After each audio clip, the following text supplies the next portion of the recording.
Welcome to the Gary Zone.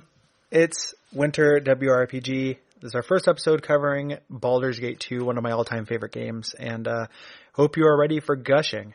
You guys like gushing? That's how you got here, the result of an errant Google. If you do like this show, this episode goes out to you, especially if you're one of our patrons. If you go to patreon.com/Duckfeed.tv, you can join in on the fun. You get to hear episodes early. You get a bunch of cool extra stuff. We really appreciate it. So please consider doing so. And and also mark your calendars, December 15th, that weekend, Duckstream. We'll have more information on social media, but please tune in and watch us stream games. Thank you.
My name is Gary Butterfield. My name is Cole Ross. And you're listening to Watch Out for Fireballs. It is a Games Club podcast. And this week we are beginning our discussion of Baldur's Gate 2, The Shadows of Amn, which is a CRPG developed by BioWare and published by Black Isle and Interplay for the PC in 2000. Yeah. Welcome to Gary Country. Yeah, welcome. Flavor me up. Flavor me up. We're gonna talk about some tasty side quests. Next episode is gonna be full of tasty quests. Do you guys want to talk about tasty character builds? Absolutely. Because we're gonna do it. I can't take credit for it. I just had it stuck in my head. The tasty thing is like on my Canford joke, but I just like it stuck in my head today. Okay. Because I was excited. I was like, I'm gonna talk about some tasty Baldur's Gate. And I've been coming home and being like, I'm gonna play some tasty Baldur's Gate. And it just felt good to be so tasty. Yeah. Welcome to Garytown. I am exploding with happiness about this. I feel so good about it. Like I've been sitting down and it has been a joy. And this is in my mind, like it's been a while since I played through Baldur's Gate 2. Been a while. It's been a minute. Yep. And it's in my head I was always just like, oh, like Baldur's Gate 2 is really good, but Torment's the real shit. Mm-hmm. And I still think Torment's like the deep philosophical stuff, but I think I've gained an attention or an appreciation for like some by the numbers stuff that I didn't have when I was like 30 and I was kind of at the height of my, trying to be a middle brow. Like intellectual. Right. And now I'm like, this is just like so pure D&D like questness. That's the thing that's astonishing about this is that it is such a good adaptation of tabletop. It is among the best like adaptations, I think, period of a thing. Like this just feels like D&D. Yeah. Like just drips D&D. Everything you do, like all the quests and like the dialogue and stuff, which is I never thought was bad, but I just don't remember very much of it, is actually really good if you are okay with the fact that they're doing kind of by the numbers stuff. Yeah, if you're okay with some fantasy cliche stuff or, a little bit of like, oh, this is what this kind of guy at a tabletop game would probably do. I'm looking at you fucking Minx. Yeah. Minx is a problem. We'll talk about people. We'll talk about the companion and stuff, but it's just like a really good, like, I can't imagine somebody with, I can't put myself in somebody else's shoes who has no affection for D&D. Because if you don't care about D&D, you're not going to like this very much. Right. But you should care about D&D because it's extremely important to video games.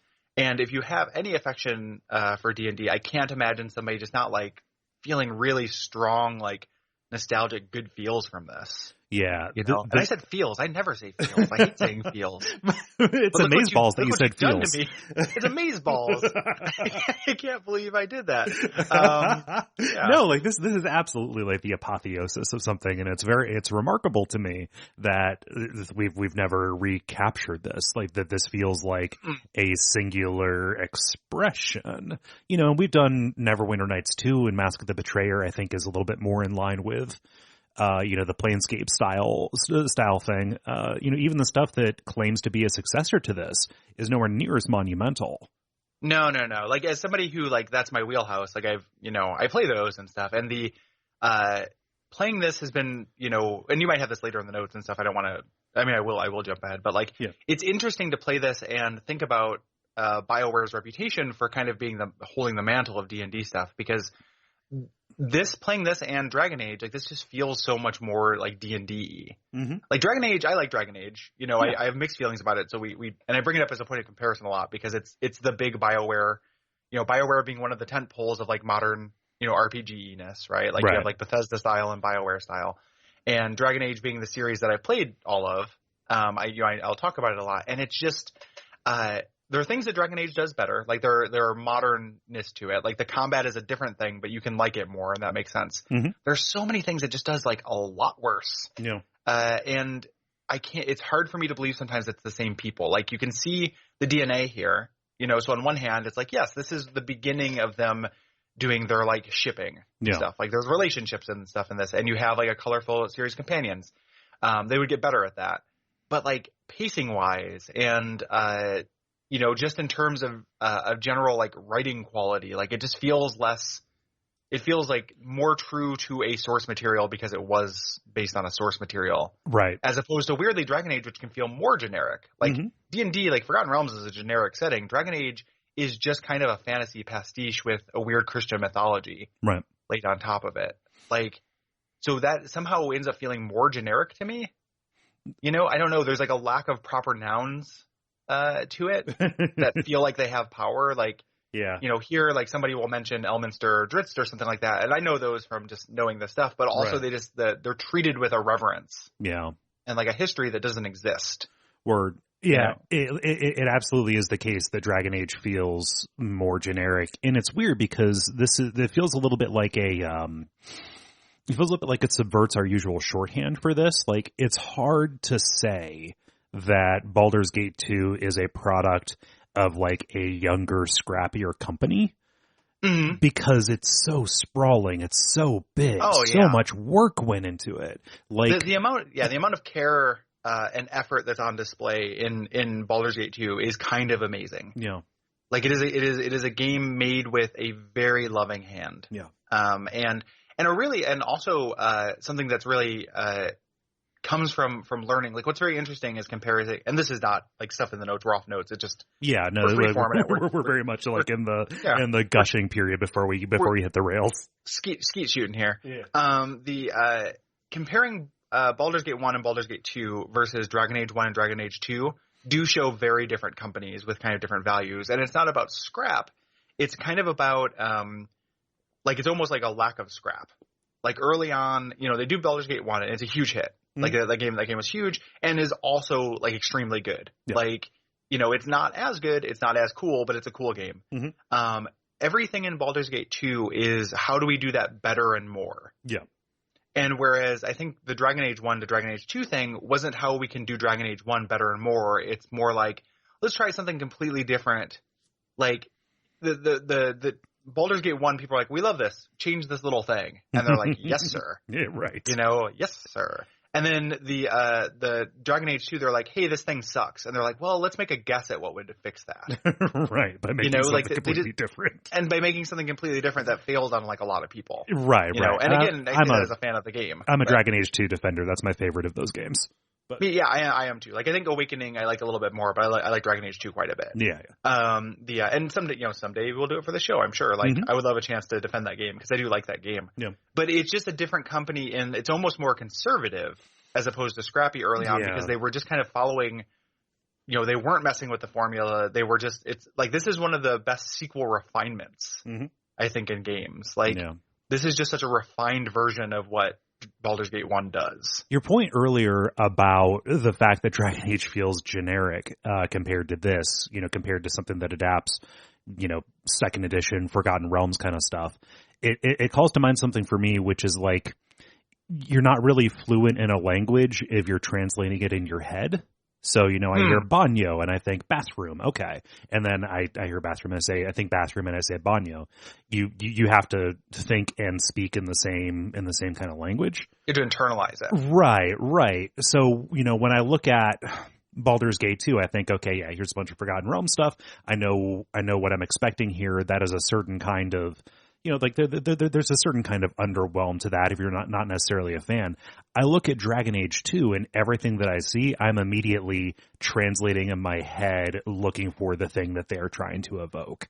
Oh, that is that. And it's very rare to get past that, in all of the hours that you spend playing those games. It's very rare to get past that sense of transliteration to actually just taking it as it is for what they're putting out. Yeah. Just feeling it as intended. And it's kind of part of that is just an aspect of a new work that is like a pastiche rather than an adaptation. Right. It's what happens when you, when you try to create something old, new. Right. And that's what they were doing with that. Here, having this stuff to work from, ends up being, to my mind, and I don't expect everybody to follow me on this, but I think this is their strongest work, as a company. I just think this is there's so much care and dedication and just love and put into it. And it doesn't, we were talking about it off mic, I always expect it to run out of steam after you get past the initial kind of bloom. And it doesn't. Mm-hmm. As you get more, as the story ramps up and it gets a little bit more railroady, the quality of what you're doing, the intrigue, the interest in the situations does not flag at all. And I can't say that about Dragon Age 1 or especially not about 2. Right. Which it just doesn't, the ending of that game is kind of a wet fart. Yeah. This just is barreling towards something that feels awesome. And then they make what was going to be Baldur's Gate 3 and ended up being an expansion. It's 2/3 the length. People keep asking us if we're going to cover Throne of Ball, and I'm like, that's a whole other game, dog. It's the only thing that makes that not a game is it doesn't have a whole game is it doesn't have a 3 at the end. But it is essentially Baldur's Gate 3. Mm-hmm. They just make this I think having that template and having that thing to work with just allowed them to expertly execute a formula. Yeah. On this, and I think this is them at their best. It's not every aspect, right? I love the companions in the Dragon Age games. I think those are really, really good. Mm-hmm. They got a lot better at that, and that's what they are kind of known for. Yeah, and then rightfully so. And I'll step in as somebody who's played Mass Effect and say that is the primary appeal of those games. Mm-hmm. You want to hang out with those characters. Yes. Yeah. And that ends up taking it. There's roots of that here, which are cool to see. It does take a backseat. Mm-hmm. They're still doing neat things and they're doing kind of ballsier things with it too. People will leave you a lot easier in Baldur's Gate. Yeah. If they, if you're doing one of these romances and you flirt with somebody else, your romantic partner who is 1/6 of your party can just mm-hmm. leave. Yeah. And that's a big deal. It's a huge thing. It has weightier consequences and they became kind of more friendly. There are some edges that are sanded off in making it ultimately better. Yeah. From a companion perspective, but in terms of pacing, mm-hmm. I think this is so much better paced than the later games, and I think it is just in terms of not wasting your time. It's amazing to me that this game where they set out to say no fetch quest, you will never just deliver a package to somebody mm-hmm. and have that be the end of it, is the same people who made fucking Dragon Age 3. And Dragon Age 3 is 70% go collect 10 herbs. Dragon Age 3 is a single-player MMO. Is a single-player. I can't believe the same people made that game and made this. Good companions. Yeah, great companions in 3. It's super cool. But, boy, the things you do are so boring. And in this, you never do a boring thing. mm-hmm. you are asked to go, the temple wants an artist to go to make a statue for them. Right. And it's never just that. Mm-hmm. There's no one sentence long quest descriptions. Yeah, yeah. And that was reading interviews and stuff, that was a value to them. And I love it. Mm-hmm. It comes through. Good idea. I could have surmised that based on the stuff that I've done so far. Mm-hmm. And I'm excited. This is the first time I've played Baldur's Gate 2.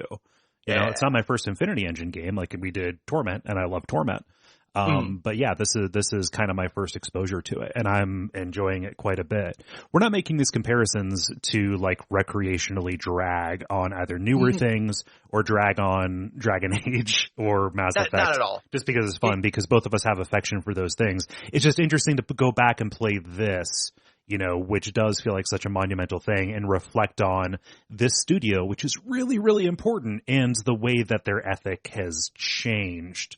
You know, yes, changed or not changed, right? Depending on what aspect you're kind of talking about. Yeah. You know, because there is some common DNA, and all the games I've talked about in comparison are games I like, except for Dragon Age 3. Right. Like those are all games I think are cool. It's just really interesting. I think what happened was between when I last played this, I played the Dragon Age games. Yeah. At the last time I played this, I went from this to that. This is the first time I went from that to this, and I'm getting a little bit of that whiplash. Yeah. You know. Yeah, it's just, and it's a really and this is a real Gary.text thing. You know what a real big difference between those things are? Play your expression. Voice. No, I was going to say that. You know, that's another Gary thing, but like voiced characters.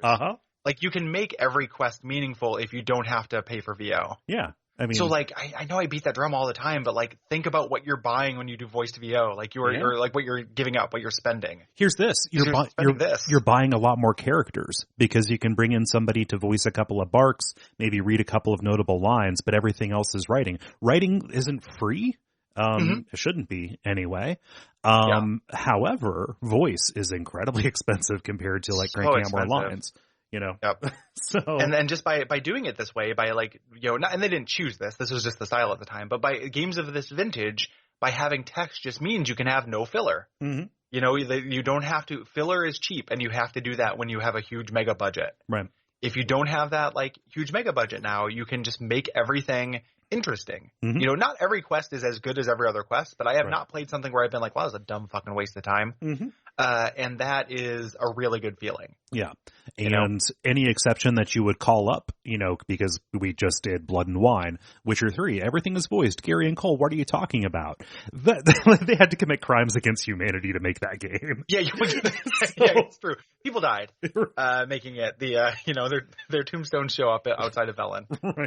But also that is not as big. And weirdly is not as big and expansive. Like Witcher 3 is such a huge game. Somehow this feels like in terms of scope of like what you do as big, and it was 15 years or earlier. Right. You know, maybe not bigger, but it feels as big. You know, with like, you know, I'm sure a ridiculous fraction of the budget.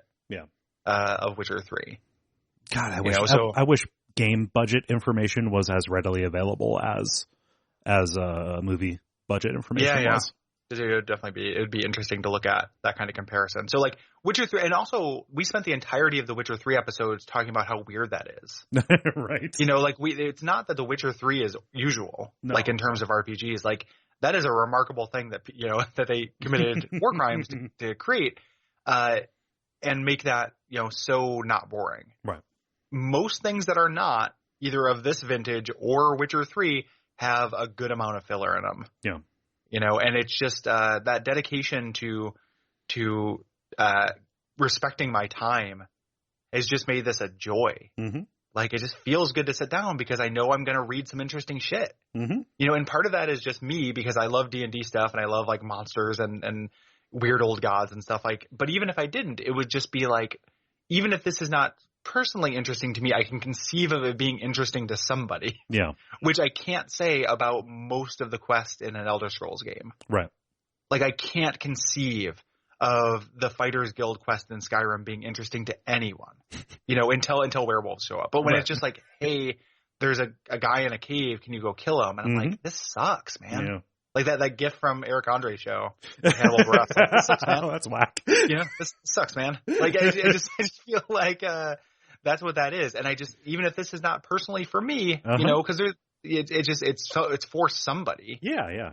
You know, and why isn't that the fucking minimum? Like I just don't understand art sometimes. Like, I don't understand games as art. For someone. Like, you know, you don't have TV shows where like this is for nobody, but for games we can just have like this is just bullshit nonsense that you just have to chew up, and we just accept that in games for some reason because pretty pictures and budgets, and it sucks. I move my hands and the thing on the screen will go. Yeah, I hate it. Yeah. Like it's like why do we put up with that? Gamers Revolt. We live in a society. Yeah. Anywho, yeah. I get steamed up playing something old and good sometimes. You're right. You know, because man, what we're doing is we're just stretching out the near cramps. Is what's going on. Yeah. There's a little bit of that. Like, don't waste my fucking time. You know, and Nier does bigger narrative swings than this for sure. Oh yeah, I mean, but you just pay for it. You pay so much for it. Like, don't make me pay so much. You know, it's not even that this is candy either. It's not like, you know, it's still cheap. It's still like it's like an extremely good version of like a food that's not inherently fancy. Like this is like a $15 cheeseburger and rosemary truffle fries. Yeah. You know? So anywhu, Gary, we've been talking for a half hour and we haven't hit the notes. I'm so fired up. Just like real fired up. So this is our winter Western RPG. So this first episode, what we're going to do is generalities and the tutorial dungeon. So we'll get into that, and we expect it to be like a normal length episode. We're going to be getting into the big meaty chapter 2 next episode. So expect that to be a spicy boy because of how this game is structured, which we'll talk about a little bit like at the end of this episode when you get out into it, because I think the premise of how it structures you is actually really elegant and good. Yeah. Cool. So this game, like other Infinity Engine games in this family, so like Planescape Torment and Icewind Dale, it's an adaptation of 2nd edition Dungeons and Dragons. Yes, and just a real quick like sidebar on that. 2nd edition, you know, as somebody who plays tabletop, is a really archaic edition of D&D. That's what I started with, so I have some affection for it, but I would never want to play it. A lot of the problems with 2nd edition get taken care of by having a computer do all the stuff. Yep. So you know, whereas a direct adaptation of 2nd edition D&D might sound like overwhelmingly clunky to you, but in actuality, like in play, once you get used to kind of the rhythms of play and combat in this, it happens very quick. Yeah. Like combat ends up paced very quickly because all of the calculations are just happening from a computer. Yeah, it's like having a little chess computer. It's a lot like a chess computer. Doing all that stuff for you. And also, like, it cuts away some of the bullshit. Like, there's not an awful lot of, like, you hire a band of 5 mercenaries that are just people to fill in the battle for you. Yeah. It's the encounter design is also a big thing. One of the like perennial like French philosophers sitting in a salon but gamers thing that pops up in the Slack is like, why is the combat in this good and the combat in Torment so bad? And like it's an interesting question, and part of it is encounter design. Like part of it is in Torment, it's just mobs of things running right at you. You know, is probably the biggest one. But then there's also some of that Planescape flavor means everything in Torment's a little bit less defined. You know, like I don't have like wizards don't act like wizards, clerics don't act like clerics. You know, this monster doesn't act like a regular monster. It's got this little kind of twist to it. Like it's just harder to read than that. So I think it's a combination of those two things that makes the combat in Torment like not very good, and the combat in this actually like, you know, I think that it's up to everyone's individual standards whether they like it, but I would say it's can rise to painless pretty easily. Yeah, like this, it has a lot, not the edges sanded off, but it's like the pieces are more squared away so that they stack and fit together better, I think. Because there's subversion happening like at the story level, but like, you know, individual characters fit into boxes or fit into roles within the party pretty well. Monsters fit into roles and fit into parties really well. Very easily. And you tend to, an area will be themed around them. Yeah. So you will go to an area and it's about this monster. Somebody usually will tell you what the quirk is of that monster, and that will kind of change the tenor of most of the combat encounters in that area. Yeah. So you end up kind of developing strategies not based on, or like end up based on what you're going to be facing. Yeah. You know, so there's a little bit of that kind of like, in a weird way, like you do as much preparation for combat in this as you do in The Witcher. Like it ends up being actually a lot about that. Like I scouted, I know there's going to be Beholder here. Or a Mind Flayer, let me get my chaotic commands up on my main tank, send him in to draw fire, and then, you know, like you still end up doing a lot of preparation. Yeah. So this is a direct continuation of the story of Baldur's Gate 1. The main character, the Ball Spawn. The first game, Baldur's Gate 1, is about discovering, being an orphan and discovering that you are the son of Baal, the god of murder, son or daughter. You are one of the Ball Spawn. We probably will not get to Baldur's Gate 1 because we're doing this and this is that, but extra. But I used to do a blog about these games, and the only game I actually finished on the blog because it was kind of not area by area, but it was slow, is Baldur's Gate. Mm-hmm. So if you go to, and I'll put a link in the show notes, if you go to Infinity Engineers page, you can read my quasi Let's Play kind of half like analyses about Baldur's Gate 1. Yeah, and those are really helpful. As someone who hadn't played Baldur's Gate, that got me up to speed pretty well. However, something that I think is cool is that, this starts off with a new villain. And it's all, kind of all about him. You are kidnapped by this guy, John Irenicus. You wake up in his dungeon. And because you have been tortured, the game actually gives you options in dialogue to play as an amnesiac. So people will explain things to you. Like you can opt into exposition, at least in that tutorial, in a really constructive way. Yeah, you get to decide what your character did or how they are, and it also allows you to, be somebody completely different, I guess. So it's not just how much exposition the player wants, but if you were playing the first one and you decide like, you know what, I didn't expect Imoen to come with me, right? And I don't like Imoen. Right. You can be real cold to Imoen, like you still have to go deal with Imoen, but they even. The elegance in this game is that it has things that it wants you to do, and it gives you a good motivation and oftentimes multiple motivations for doing so. Yeah. So, like, even if you decide, like, fuck Imoen, you get to have another reason to go do the thing. Yeah. And you can be mean to Imoen, and you can dump her as soon as you get her and fuck her, Right. If you decide you want to change what your character is like. John Irenicus is great, voiced by David Warner. And who does a wonderful job. Like it is such a scenery chewing, villain voice. I love his deliveries. What else has David Warner voiced? Boy, he's an old British guy. Let me pull up the old IMDb. Oh no, I accidentally pulled up the IMDb for Baldur's Gate 2. So you'll have to go ahead and go to the next point while I make that happen. Okay, yeah. So this generalities episode is going to be a little bit tricky because this is such a faithful adaptation of 2E, or at least kind of the broad strokes, the different categories of mechanics, that it's difficult to talk about without just describing what 2E is like. We're going to accidentally talk a lot about second edition. Yes. D&D for sure. Like it is, the game actually papers over a lot of that stuff and will do all of it for you. You don't need it to play the game, but to make informed decisions, it's very useful. Specifically with your character sheet, and especially like, I don't know, if you're somebody who was like me and you played third edition first, like THAC0 is a little bit counterintuitive. Yeah, they fixed the stuff. Like THAC0 is dumb and Armor Class is dumb in second edition. Right. They just reversed both of them for funzos. Right. So lower is better. That's all you actually need to know is that lower is better. Right. But understanding it can help. Yes. So he's just done a lot. He's just a journeyman actor. He's done a lot of different stuff, either live action and voiced. Yeah. Lots of villain voice stuff. He's Morpheus in Fallout. Okay. So that is the thing that I mostly knew him from before that, but he was in like Titanic, and he was in the Mouth of Madness. He's recognizable. Yeah. If you see him, just extremely dramatic. Again, mustache twirl, like he's just like swirling brandy around his mouth before he says everything. Yeah. Very impatient man. Yeah. He is not. He does not have a lot of patience for you, and the reasons behind which we will find out over the course of these episodes.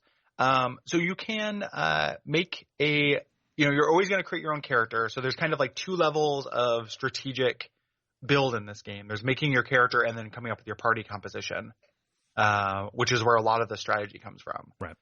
You can either import your character directly from Baldur's Gate or from Siege of Dragonspear, which is the enhanced edition expansion that they made, kind of new game. We should say that I played the enhanced edition for this. Like you're playing the enhanced edition, right? Yes. The enhanced edition, which came out, we don't need to talk about it that much because we're essentially covering the original version. Like I'm not gonna talk about any of the characters or anything that came in enhanced edition. They added a lot of ease of use stuff. When it came out, there was very buggy. I've heard people talk a lot about bugs. I have not had any like serious bugs with it, but it mostly is just ease of use stuff, and is definitely what you should play. Yeah. If you're playing this, the new characters, the writing is not as good, and it sticks out. Okay. They went through a lot of care to make it not stick out, and they failed. Yeah. Your current party members will interact with them, and they got the old voice actors back, or just really good impersonations to like record new voice dialogue for some of that. Like, it's neat what they did, and they obviously love the games, but I just don't think that they had a perfect grasp on what made them good. Yeah. So I am fine not taking any of the new characters or doing any of the new content. Right. Like, I will probably check out Siege of Dragonspear at some point, which bridges the gap between Baldur. It tells you what happens between Baldur's Gate 1 and 2. Like, essentially, I think you get captured in it. Yeah, and also explains why you have that weird-ass party that it assumes you have. Yeah. Which, like, you could have just at the end of Baldur's Gate 1, if you're playing good. Yeah. But it does make some assumptions. Yeah. So you start making your character. You pick from the standard loadout of Dungeons and Dragons races. And each race has adjustments to their stats, and they have kind of perks and drawbacks to them. Yeah. Which, again, if you're coming from 3rd edition, those are going to be a little bit different than what you expect. I will cease saying that right now, but like, it's super weird to me that humans can't multi-class. Yeah. They old D&D was full of dumb restrictions like that. There's this weird, they wanted to balance the little perks you got for being a metahuman with the fact that you couldn't multi-class, or you couldn't, or your human couldn't multi-class, but a human had better like level limits. Like, a human could level up all the way, right? Whereas an elf couldn't. And the idea being was that they're older by the time you get to them. That doesn't make any sense because they live forever. They live for like 900 years, so they have time to learn what I can learn in 30, right? Yeah. But they ceased those things, and they gave metahuman. In later editions, they gave like metahumans little perks, and then humans usually gave like an extra feat. Yeah. Just to, that represent like spark, moxie. Just the versatility and adaptability of somebody who is very aware that they are going to die. Yes, exactly. The constant awareness of the specter of death allows you to do mighty cleave. So the twice per day. But as is, like, they and some of that stuff also you can't multi-class as a non-human in this, but also some of those things, like, you don't have level limits. Yeah. The same way you do. They got rid of some of that stuff for the video game. Yeah. So again, just to smooth it over and to balance, one assumes, right? You also assign a class, and that determines what kind of abilities you can use, what kind of equipment you can use, the usual your stat progression. Yeah. Your THAC0 progression is a big one, like how likely you are to hit stuff. Yeah. Hit dice as well. Yep. Weapon specialization, that determines the degree of that, which is a lot of like how effective you are at your weapon that you have. So that's a real big thing that was added in Baldur's Gate 2. Yeah. As a thing. So that's a real big issue. And most of these are self-explanatory. The fact that this is drawing from a work that is so kind of fantasy-based means that we don't need to explain what a thief is, what a mage is, what a cleric is. Like, what those things are. Yeah. There are some things like, what's the difference between a barbarian and a fighter, or what's the difference between a wizard and a sorcerer? Like, that's just, something that comes with the territory. Yep. Yeah. And there are differences from that, but the game actually has really good, it tells you this while you're making your character. Like, making characters in these old kind of CRPGs, even in new kind of spiritual successors, is really fun to me. And you can read about all this stuff. You don't make any decisions without knowing. Right. One of the big differences with Baldur's Gate 2 is they allowed you to have character kits, the class kits. These are from the tabletop game. They add these in, and these are further specializations. Right. That kind of fit a role. So if you are playing a paladin, we all know what a paladin is like, but if you are playing an inquisitor, that's very different. You are not as healing focused. You are much more focused on like removing magic, seeing through illusions and stuff, being very effective in combat, not as good at healing. Right. And there are always trade-offs, and the game will explain those trade-offs to you. Yeah. Like, this is how you choose your specialization as a mage. Like, if you want to be, an illusionist or an evoker, etc. And like different, I think the enhanced edition adds like wild mage and stuff like that, things that otherwise would have been prestige classes in later editions. Yeah, well, in later editions for sure. Like, wild mages were in some of the stuff. So when Baldur's Gate was made, even the original version, not the enhanced edition, 3rd edition was in the works. They and the people who made Baldur's Gate had access to some stuff that was coming. Oh, nice. So they didn't make it a 3rd edition game. For that, like, Temple of Elemental Evil is a really wonderful adaptation of 3.5 mechanics. And or maybe it's just 3rd edition. Regardless of which, it's very accurate. It's just a really weird product. Yeah, like you play an old dungeon module, and that's literally what it is. It's 1-to-1. Neverwinter Nights 2 is the only 3.5 adaptation, I think. Yeah, Temple of Elemental Evil is 3. Mm-hmm. You know, there is multi-classing, which we mentioned real briefly. What that means is that you are actually just both classes. Your leveling up will happen slower, but you have access to a wider array of abilities. Mm-hmm. Dual classing, which is a weird thing that got eliminated in favor of just being able to take classes of different or levels of different classes. Mm-hmm. Listen to our generalities for Neverwinter Nights to hear us talk more about that. Right. What dual classing means is that if you have the stat requirements to excel at another class, you can switch over to it. You start over. You don't like lose your hit points or anything. Mm-hmm. You start over in terms of abilities, and you can't do your old class things until you surpass that level. Okay. So if you're a level 3 fighter and you switch over to being a mage, until you're a level 3 mage, you don't have the fighter perks. Oh yeah, because you're focusing. Like I would. You're focusing. We don't hit anymore. Yeah, that's the idea. Like, just stop running with scissors for a little bit. Like, that's the idea. So the you can make very powerful characters in that if you're gaming it. Like, Icewind Dale is the most combat focused and technical of these games. If you're playing that, like, it's a really good idea to have everyone duel over from fighter. Mm-hmm. Do 1 level as fighter for a bonus in Thaco, hit points, and weapon specialization, and then it just takes 1 level to catch up, and then you will be a more powerful, hardy version of whatever you turn it into. Yeah. So they're the same way that there are in like Diablo or just actual tabletop games. There are, character build guides. Yes. For this kind of thing. Like there are ways to be as efficient as possible. Mm-hmm.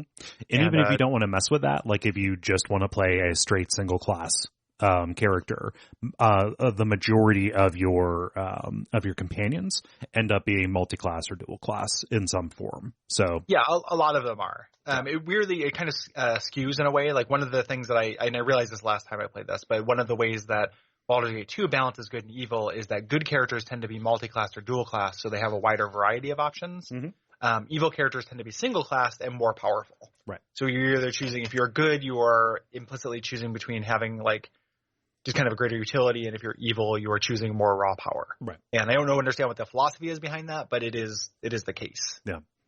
So the best fighters you can get in as a good character tend to be like kits or kind of like offshoot things. Yeah. Whereas if you're evil, you can just have Keldorn or Korgan. And Korgan is just like a ridiculous beast. Yeah, yeah. So. Evil is single-minded. Yes, yeah, is kind of what they're doing there. Yeah, yeah. Gary, what are you playing? I am playing a ranger kit. I am playing an archer because I am a parody of myself. I mean, the real reason is I always play wizards in these, but right. I wanted to give you the wizard experience and I wanted to branch out. So I am playing a lawful good archer. Okay. The archer class is really wonderful. It is by far the highest DPS on my team. Mm-hmm. So if something is not, the drawback for that is I had to kind of manage arrows. Like I dipped into a late game area to get a quiver with endless +1 arrows, but if something can't be hit by +1 arrows, I need to fiddle with an ammo belt and get out different kinds of ammo. But I fire a lot and I do lots of damage from a distance. And I gave her the boots of speed so she can do hit and run tactics and do scouting nice. And stuff. And she's really wonderful. She is a very useful character. Nice. Yeah, no, I'm finding that even on my regular characters, like range combat is the way to go. Like you only need like 1 or 2 melee people. Everybody else can stand back and fire away. Yeah, you can have people come up and just kind of draw fire. There's other ways to do it as well. I definitely people in the Slack who just play with almost very few range characters, like one wizard who sets them back, and maybe a thief who uses bows, and everyone else is a meat shield. And you can also play that way. Like it's pretty versatile. Yeah, there's something about D&D in general and the way that loot is handled that you just end up coming across a smorgasbord of enchanted and specialized ammo. Oh, goodness. Yeah. Like one of the things that is, I mean, it's a minor complaint, but if I had to change something about this, I would put all of the container items in the first dungeon. Yeah. Because there's an ammo, like being able to manage ammo, like you can go get an ammo belt from a late game area, which I did, because otherwise you were just managing +1 bolts, bullets, and arrows for days. Yeah. And each different kind takes up an inventory slot, and those are limited. Yes. It used to be 20. I think in Baldur's Gate 1 I think you'd have 20 in a slot, and now they've upped that to 80. Yeah. So you can definitely, but until they're identified, you don't really know what type they are, so it can be kind of a pain. Yeah, yeah. Inventory management in this game is not the UI is as good as it's very simple. You just drag and drop things into slots. But you do have to, and I make a time of it. Like I just don't do it until I have to. And then I'm like, okay, I'm going to sit for 3 to 5 minutes and just get my inventory straightened out. Yeah. And, what kind of character are you playing? So I'm playing just a generalist ass wizard. For alignment, I chose just true neutral because I wanted to not really be locked out of doing something or interacting with somebody. Just because of really a prejudice I would make at the beginning of the game. But yeah, I'm having a lot of fun. Like I like playing as wizards in these games in general because it's just variety all the way down. Like I couldn't imagine playing this as like a fighter. However, you do just control the wizards in your party anyway. I feel ownership over the way my character goes. But yeah, like just using, getting a chance to have status effect spells be useful and a huge part of my combat repertoire as opposed to sitting fallow in the, in the spell list, right? So like I am a grease and web machine. Yeah. Like preparing the battlefield ends up being really important in this. Yeah. And it is a 1-to-1 representation of second edition Magic, which means there aren't spells that are missing. Right. It is not a streamlined, that's something again that like later games would do. Like there's no way a later game would have this many spells. It has like 300 spells in it. So many spells. Yeah. So you can make most of them useful. Like there are definitely duds and there are really strong spells. But there are ways to make, grease is not often considered to be like a very useful spell, but like if any of your characters, even if your characters don't have like free action, what that is a save to not slip and fall and be out of combat for a round, or a round being 6 seconds. If you lay that on the enemy or just hitting them with the arrows, if they fall down for 6 seconds and can't move towards you, that's huge. So you can just do a lot of great stuff with that. And then later, as you get kind of blow up spells, scouting out, seeing a party of, mind flayers or whatever, sending your wizard up there with improved invisibility to drop like a couple cloud kills on them is really satisfying. Yeah. It doesn't always have to be like a melee. Did you summon a familiar? I have it, but I wanted to wait until I was out of the tutorial dungeon to do that. But I do have Find Familiar queued up.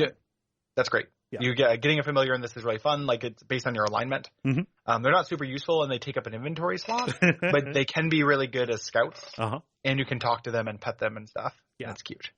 So there used to be, before Enhanced Edition, there was a bug where any character could cast a scroll. So I could have gotten a familiar for my main character, which I was going to do just because, whatever. And I didn't. It doesn't work anymore, so I couldn't get a familiar. Kind of a bummer. Yeah. What you do once you pick out your class, so you have your kind of role, and then you go out into the world and pick up party members to create your team of Pokemon, make your balanced party. Right. Yeah, and that's that shores up any weaknesses that you might have by you being over specialized, etc. As far as I can tell, based on my reading, the only classes that are straight up duds in this, well, in 2E, but also in Baldur's Gate 2, are druids and bards. Is that a correct read on the situation? Bards are kind of a rough proposition because sorcerer magic is just so limited. Yeah. Well, you can do good spells with it. It's like their main advantages are they can identify items for you for free, which is cool. It ends up actually being a big convenience. And then they have like really strong bard songs, but that's what they do. Yeah. So it's kind of like carrying the bless spell with you all the time. Yeah. Like a human bless spell. There are a couple of like kits that make them more efficient in combat.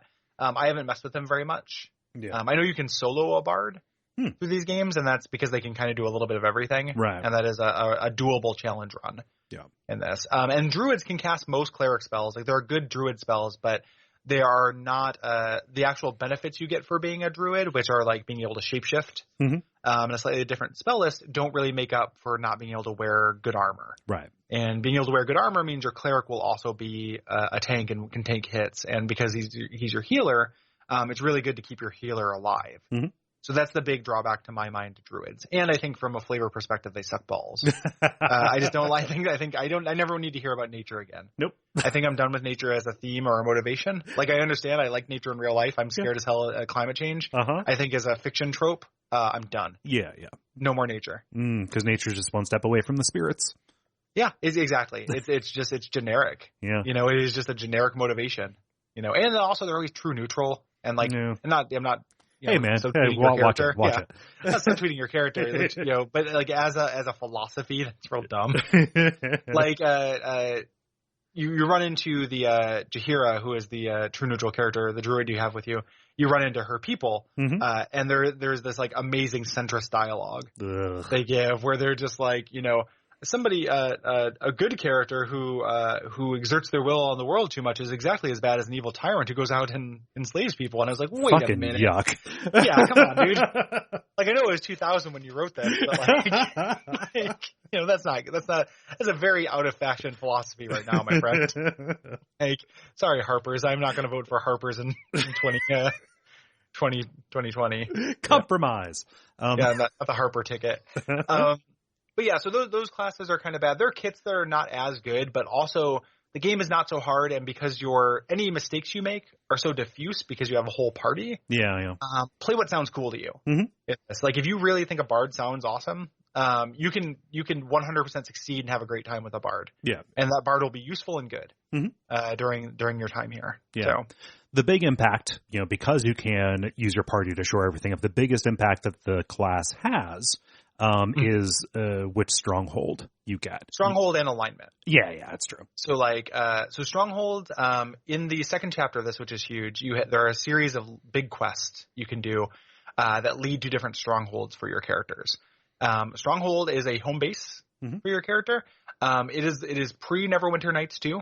So it's before they had kind of this management access aspect, even though the Thieves Guild, you do like set how aggressive your thieves are going to be and allocate money for bribes and stuff. Right. Most of them don't have that sim aspect. What they end up being is like, it's kind of cool just to have your own place. Yep.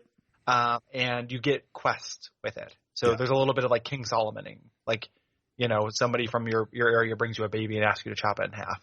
And you do so because they can't be bothered to do their own work. Right. And that's, you know, so that's your quest. Nobody has the courage to get their hands dirty. Yeah, exactly. You got to break a few kids, you know? Over your knee like you're Bane. Yeah, exactly. Wishbone.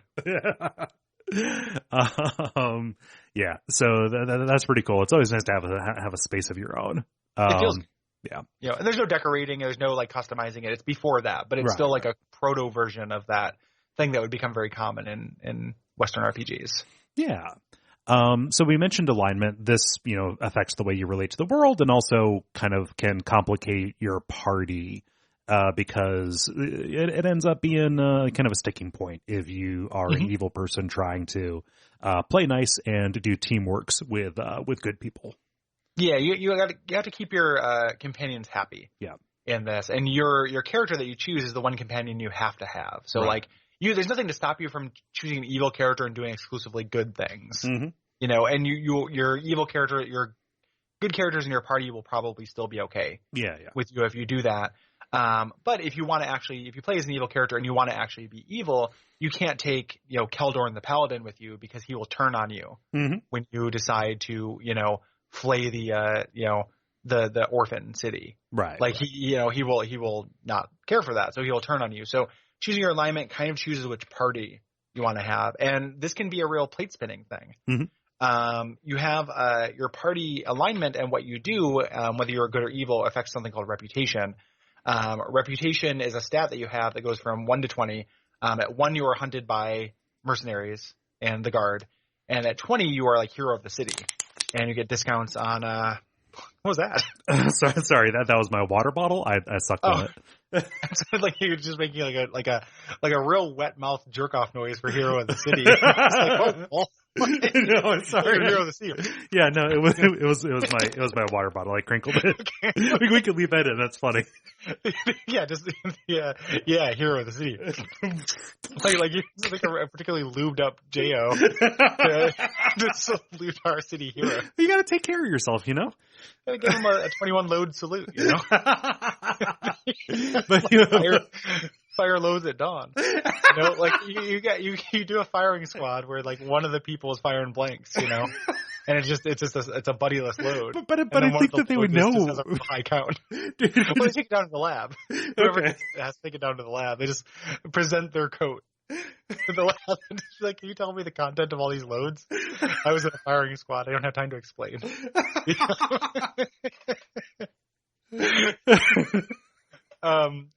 Wait, where were we? So that kind of determines, who you can have in your party. Oh, the plate spinning. You have this reputation. So if you are doing a lot of good things for the city, the people who are evil in your party will think you're wasting your time. Yeah. And they will get mad and eventually leave. And if you're doing a lot of evil things, the people who are good will grumble and eventually will leave. And you can have dialogue checks sometimes to convince them to stay, which is really interesting. That's like a lot of content I haven't seen in the game because I just kind of went into it wanting to not run into that. But there are a lot of interesting fail states characters in this that are neat.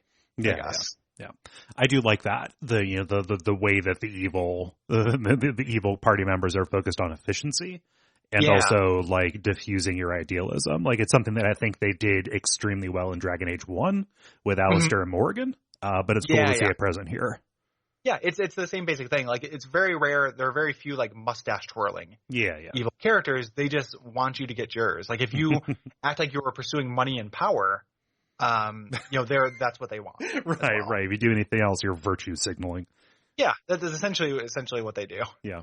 Yeah. Ability scores are super weird in that for your main character, they don't really matter because you can just re-roll everything. And for your potential party members, they're basically destiny. Yeah. They have ability scores that match what their role is. Right. Generally, there can be better ones. One of the things that doesn't necessarily frustrate me, but the best cleric in the game, the only cleric with 18 wisdom, is an evil character. Right. So if you want, so I am stuck with clerics that have 16 wisdom, which is still fine, but not as good. Yeah. But for your character, you can re-roll. For as long, you don't need to re-roll until you get perfect stats. Like that will take 1,000 years. If you are the kind of person who just won't feel good unless you have perfect stats, like you can do that though. You can also just cheat at that point, I feel like. Yeah, you can just use a trainer or open up a file. I'm positive. You can just... They exist. I did it to change because since I wasn't playing as a wizard, one of the second edition bummers is that if you don't have 18 intelligence, you can't cast the highest level spells. So I bumped up one of my wizards to have 18 intelligence and took away 2 stat points from somewhere else. Okay. And I don't feel that bad about it because I'm so used to playing wizards and I don't want to not do wish, right? Like do the high level cool spells. I need to be able to time stop in this shit. Yeah. So the stats, you can re-roll them. You just want to get whatever your principal thing is. So if you're a mage, you need 18 intelligence. If you're a cleric, you need 18 wisdom, etc. Constitution is important. Yep, for everyone. Dexterity is very important for everyone. Strength is good, like carry weight is good, and damage is good. But those are kind of the big ones. Charisma is really good, actually, but you get an item that bumps that up to 18 pretty quickly after the tutorial dungeon. Yeah. Some of that just it's not stuff you're going to know, going into the game. But one of the nice things is you have your party leader, but whoever's at the top acts as the representative. So if whoever your highest charisma person is, you can just put them at the top of the party or make them talk to people, and it will use their charisma scores for like barter prices and shit. Yeah, that's good. So. Yeah. But yeah, stats are they're important, but also you get a lot of just re-rolling that you can do. Yeah. So. Skills seem pared down to me. Super skill. Yeah, there's no non-combat skills other than like thief skills. Right. So. Yeah. So, you're still making choices, right? Like for me as a mage, it was like, do you want to be proficient in daggers or do you want to be proficient in quarterstaves? Things like that. And then obviously picking like your starting spells and stuff. Yeah. And as most martial characters, it's just going to be which weapon you're going to use. If you're able to specialize, you want to specialize in that. And if you played the game before, you can maybe work towards a specific weapon. If not, though, you just kind of like there will be good stuff. There's plenty of good gear for everything. Yeah. You can also choose kind of what your character portrait, which is really interesting. It actually pulls from companion portraits as well. Which is very strange. If you choose a companion portrait, it will shunt that companion to another portrait. Oh, really? So there's a canonical like Imoen, but if you choose Imoen's portrait as your, I don't know if it actually works for Imoen, but there's a canonical Viconia. If you choose Viconia as your character, Viconia will then look like somebody else. Yeah, I was curious about that because I was doing some, just wiki diving to, understand at least where characters were so I didn't miss them. And I was like, I totally almost picked, what's his name? The red wizard. Edwin. I totally almost picked Edwin as my guide. I'm like, how would that work actually? Yeah. Yeah, I tend to pick, I've oftentimes picked, for my guy when I played a wizard, the bard Hair Delis. Okay. I played a male wizard, and then when I run into Hair Delis, he's got a different. A different. You can choose gender, you can choose their voice, and kind of their sprite. Yeah. A little bit. Customize like the basis for their paper doll. Yeah. Yep. Like we said, you have a huge cast of characters to pick from. I think based on my check, there are 13 in the base game, with more added in the enhanced edition. Yeah, 4 more. Yeah. So, if one of them decides to leave, there's always somebody else that you can grab. You can reconfigure. Yeah. Which is good. Someone decides to leave or someone dies. Yeah. You can do that. I think that the first Baldur's Gate, I talk about this in the blog, but I think the first Baldur's Gate was made for that. The idea was supposed to be like, because that's very low level D&D, resurrecting people is hard. Yeah. They wanted you to have people die and choose to maybe make an uneasy bedfellow because you needed a fighter. Right.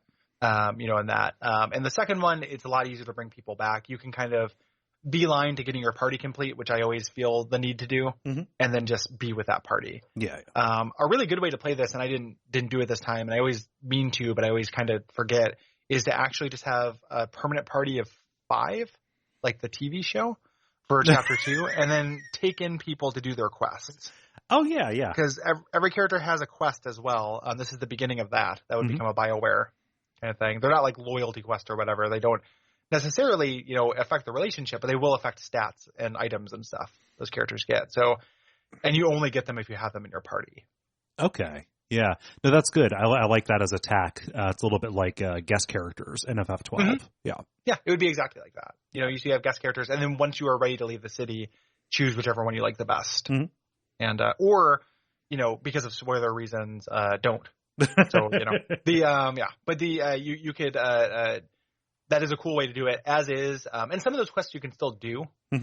So, like, for example, where you're at in the game, Nalia wants you to go there. You run into a character named Nalia.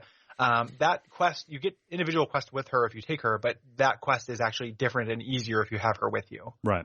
When you go there, like, she knows the area. So, like, just having that little individual extra flavor is probably better than what I ended up doing, which is to be like, no, I'll just go take care of your trash. You just pay me when I'm done. Right. Yeah. And that extra flavor stuff is actually really cool. And one of the ways that the game feels very intricate, which is, if you have a character with you, they will talk with other characters. They will chime in at certain points in different interactions with NPCs. They are not just kind of silent bystanders, in the process of playing this game. They are a constant kind of input, to the chatter of what goes on. Yeah, and sometimes it's very like, FF7 style, just like they just say like, yeah, let's do that. Right. But sometimes they will make like it makes it feel it's a similar level of abstraction that the cities have. Where like the city has an ambient noise. Like I love actually the soundtrack of this game. And there's an ambient noise most of the time when you're in town. There's not a score playing. It just makes it sound like a crowded town, even if you can only see, even if on the whole screen there are 20 characters, if you zoomed all the way out. Yeah. This is kind of represents that, where it represents like the relationships and these banters. Some of that is actually real. There are like meters and such where characters can like come to blows. Yeah. If they, if the random roll of making, I think the game determines like, hey, we're going to have a conversation now. Who should it be? Are these two characters in the party? Have they gone this many steps on that path? Right. Like I know that I have a paladin in my party. I know if I take Viconia, they will eventually fight. Yeah. Like, it's just a matter of time before eventually he says, you know what, we cannot have a drow in our party. It's either her or me, and whoever is not chosen fights. Right. There's actually a really interesting one. Like when we get to the companions, I'm fairly familiar with them, so I can talk about them in turn. But there's a guy who I ended up taking this time called Ammonin. Ammonin? I know Ammoman. I don't know, Ammo Man. Who is, because he's a cleric. He's a cleric fighter. I needed a cleric. I ended up having 2 because I also took a mage cleric with me. Because I like a lot of spells. He sucks. Like he's like an MRA shitbag. What? Like he sucks, and he's very like, courtly. Like he's a real, like he whines all the time. He's very like, my lady. He is trying to romance my character, and like he finally like took no for an answer, but it took like a bunch of attempts. And I'm like, what is this? But he has a quest where he goes, and he sucks. He's the worst character, but I came to kind of like him because he's wrong. Okay. Like he's full of doubt. Like his whole thing is like, I don't know if I'm good enough to join this order, this holy order. He's not. He's wrong about everything, but you can convince him that he's good enough. He will join the order and get more confident, and he gets a big stat buff. I've only seen it online, but if he doesn't, he becomes this like sullen, brooding like monster. Okay. And another character, if you have Aerie with you, who is like the cleric mage character, she'll try to console him, and he will assume that she's making fun of him when she's not, and will start like fights with her. Oh, huh. Like he just goes like really off the rails, like unemployed dad sleeping in a race car, and just like there's like the failed version. Like if he fails his test, he just becomes this like, like somebody who would go shoot up a mall. Yeah, it becomes a washout. Yeah. It becomes a washout. It's really interesting. Huh. But even if you do the good thing with him, he doesn't become good. He hilariously suggests the wrong thing to do every time something comes up. And it's been consistent. He's never said the right thing to do. Oh, fuck's sake. He's even lawful neutral. Fuck Animan. Yeah. Yeah. Animan sucks, man. He is the worst. I just have him because I need him. And he's like one of my most powerful party members. And like, he's the guy who's gonna have Crom Fair with me. And he's using the Staff of Ages. Like, he's the one who cleared out the vampire nest because he has the Mace of Disruption. Like, he's so essential. And I hate it. Yeah. And I had to tell him no like 6 times. Like I don't care that you love me. Like it doesn't. You suck. I don't want to see the end of the romance, but I couldn't stomach it. But they're just, I guess the point is that like there can be like, so that character, or I have the paladin who he views as kind of a role model. Okay. And he passed the test. So afterwards he's just like, hey, listen, I was maybe not the best student. Like, I'm really sorry. Like he shows some humility, and Keldorn, who is like a really class act, is like, no, I understand. Like, we have a lot to learn from each other. Essentially, if he fails the test, he blames him for it. And Keldorn is just like, you can keep trying and stuff. And he's like, no, you weren't a good enough teacher, and we'll like start a fight with him. Oh, geez. Like he just like starts lashing out. I think it's really interesting, mm-hmm. To make this character who's like kind of a shitty forever alone incel, and actually like have there be like real consequence to it. Yeah. It's kind of neat. There's also, you can have a romance with Aerie, that elf character I mentioned. And one of the ways I can get interrupted is if you take Herodilis into your party, because he will start a romance. Those 2 characters will start a romance outside of you. Okay. Which is really neat. I don't know if that's been done in like a Dragon Age game, because one of the things about BioWare Companions is their entire world revolves around the main character in a way that is like a little hinky. They will start a romance, and eventually he can like, she will get really upset about, if you break that up. It's just neat. Like there's a lot more kind of inter-party intricacy than maybe it seems like, or there should be for a game of this vintage. Yeah. So neat stuff. Yeah. No, that's. I have not picked him up. He just didn't really fit in my party that well. Yeah, he sucks. Yeah. The Animan sucks. Like he's useful. Yeah. But also. Yeah. And until you do his thing, he's a cleric with 12 wisdom. You break. Wow. And it gets bumped up to 16. He gets more wise because I because you passed the test for him. Yeah, because I just have to tell him, like, he just kept saying like, I feel that I'm not quite good enough, and I'd be like, no, you're fine. Like I've never, like, it was a real role playing experience where I felt like a woman on the internet during the entire time. And I was just the entire time like fluffing Animan's ego until eventually he got wise. Like it increased his stats because I fluffed his ego enough. That is a really, really weird moral to that story. Yeah, do enough emotional labor for like persistent men, and they'll become statistically better. They'll become quantitatively better humans. It's really weird. Oh man, there's somebody who's going to be angry that we are painting ammo with that brush. I don't know if anybody likes Animan. Like, yeah. I came to think he's interesting. Like, when I read and watched the scenes of when he, like, does his Fallout, like, I thought that was cool. Like, I knew that was a thing intellectually, but I never really thought about it. And then, like, actually seeing it, I think it's neat that they can make a character and just have there be real consequences, mm-hmm. To that. And just, like, what an interest, like, he'd be the villain of another game. Oh, yeah. Like, he's like Wheatley. from Portal 2 or something. Like, you just don't pay him enough respect, and he just becomes the villain. It's very interesting. Yeah. Yeah, so I'm trying to find where we can continue. We're at combat and adventuring. Oh, yes, we are. We covered companions. Yeah, and so weirdly enough, this is such a huge part of it that, it's weird that we are an hour in and just getting to kind of like one of the main things that is cool about this. Mm-hmm. So you do control this whole party that we've been talking about. This is kind of a top-down isometric perspective game. Mm-hmm. And this is... the way that they handle the way time passes in battles, the way they handle turns is super interesting. Mm-hmm. Yeah, it is, this combination, you can set it to turn-based. I think that combat would go way too slow if you made it purely turn-based, but you can play it as, like a turn-based tactical game. Yeah. Where every time a character comes up, their move comes up, you move and do an action or whatever you can do in a turn. What is much more, smooth and what it's kind of made for is this, you set up a series of kind of auto pauses, like whenever you want to have the game pause on certain events, like if a character dies or a character becomes helpless, like if a character gets held or gets stunned, or when you see an enemy, which is a good one. And otherwise you give them directions, you pause it, give them directions, unpause. Right. And then let them go for a little while. You watch the battle, you see what's happening. When you need to do something, you pause again and you jump in as kind of the hand of God. Yes. But you let these kind of robust AIs take care of most of the stuff. And there's actually tons of customization you can do for this. It's kind of hidden in the game. Yeah. But on their character sheets, you can go through and really change how they act. Yeah, you can get under the hood, and thankfully there are a lot of presets that you can do. Yes. Yeah. And the ones that come with the characters tend to be pretty good. Yeah, yeah. You don't have to mess with this if you don't want to. It reminds me a little bit of like Gambit, the Gambit system, and FF12 a little bit. I was actually not shocked is the wrong word. I was pleased at how robust this is. Mm-hmm. Because like micromanagement is fun sometimes for like big battles, but early on you encounter enough just like swarms of goblins that I just kind of want to trust them to handle that for me. Yeah, and you can. Yeah, you can, and the fact that in your round in D&D is 6 seconds. Mm-hmm. Some of that stuff you can handle in a round. Yeah, like it can be. One of the things I really love about this game is that if a combat is not significant, it goes by so fast. Yeah. Because it all happens on the screen.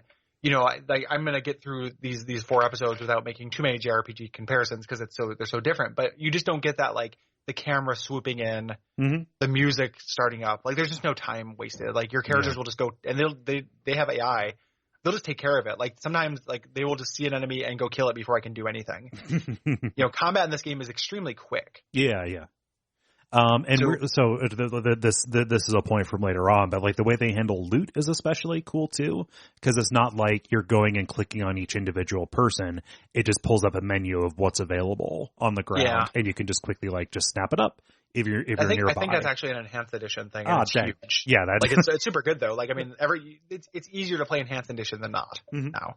So like that is such a cool thing. Yeah, yeah. Really, really, really good. Mm-hmm. When you kill enemies, you can, so you're going to pause like when you need to actually manage the fight. Mm-hmm. Somebody really needs a heal. Somebody really needs to, somebody's been dominated, something like that. Yeah, yeah.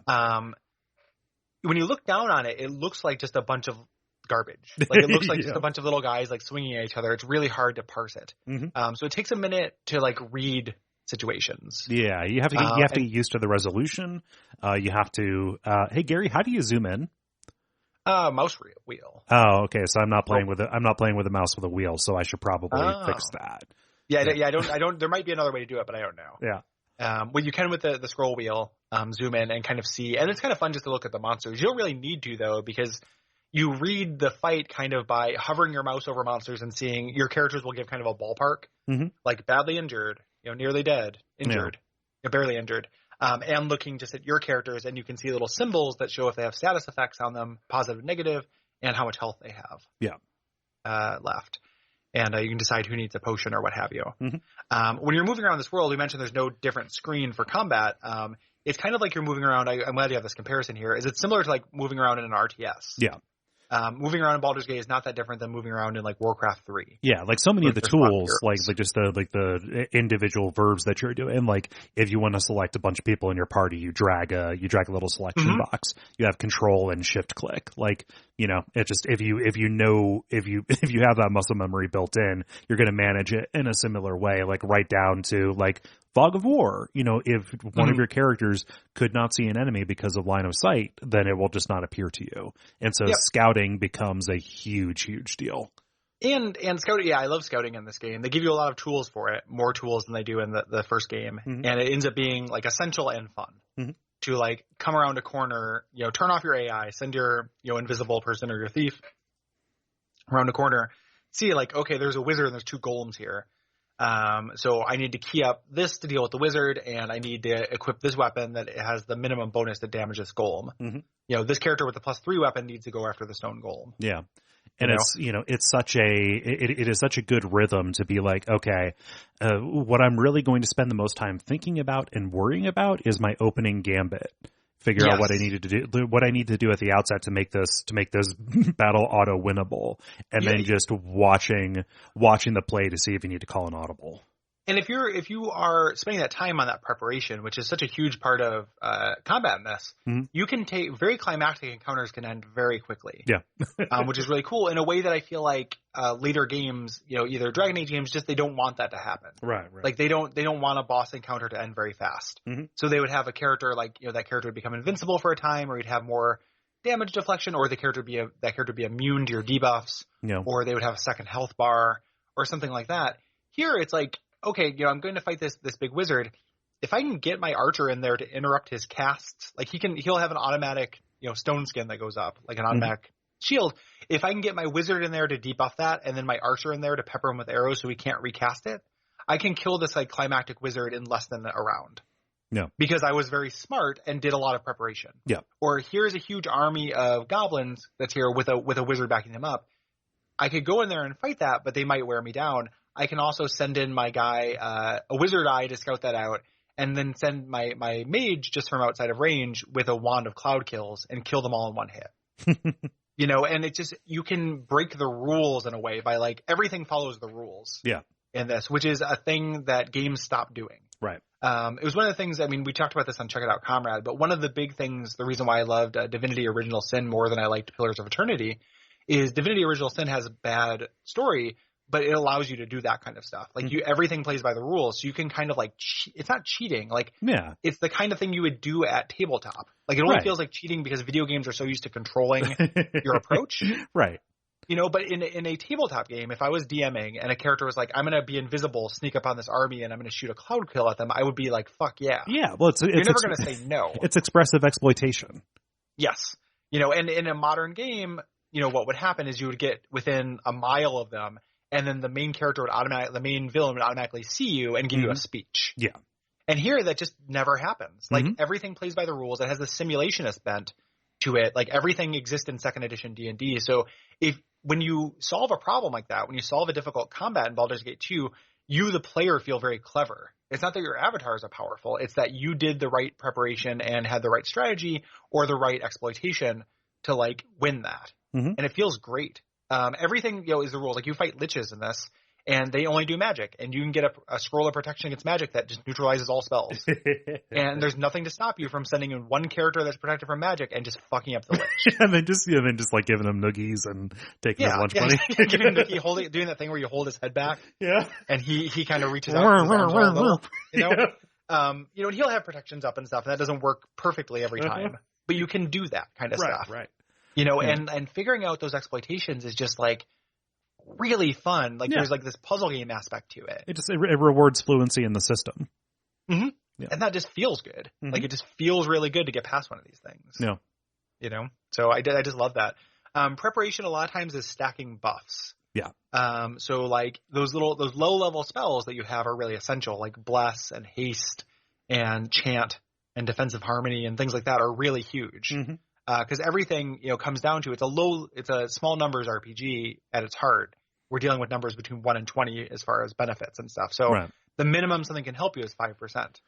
And if you're doing a lot of swings, so like If you do chant, which gives your team +1 on everything, and the opposing team -1 on everything, it's a 10% swing. Swings are happening constantly. Yep. So you're going to catch that 10%. Yeah. A lot. Or if you take and that extends the proficiencies and stuff. If you take a proficiency that doubles your crit range, you're just attacking all the time. Like everything happens very fast in this. So like anything that just happens 10% or 15% more will be huge. Yeah. It's very rare for something to feel negligible. Yeah. Like there really aren't. Like there aren't buffs and debuffs that are negligible. Like slow will win you battles, haste will win you battles, things like that. Like and it's ridiculous, that you just end up learning a level 2 spell does not get rid of the need for a level 1 spell. Like that is, in fact, you're rewarded even further. Like for me, it's more exciting to get, more slots of a lower level than to have like one slot of a higher level thing. Well, and there are kind of dud levels too. Yeah. Like that's a weird D&D 2nd edition thing, but I've never found anything like I'm looking at you 4th level spells. Come on. Exactly. Yeah. 4th level is just not super fun. Yeah. 5th level you get good shit. Yeah. 3rd level you get good shit, but 4th level is not super fun. Right. So like getting, magic missile is useful for the entire game. Right. Like, you'll run into characters with magic resistance that block it, but it will just melt.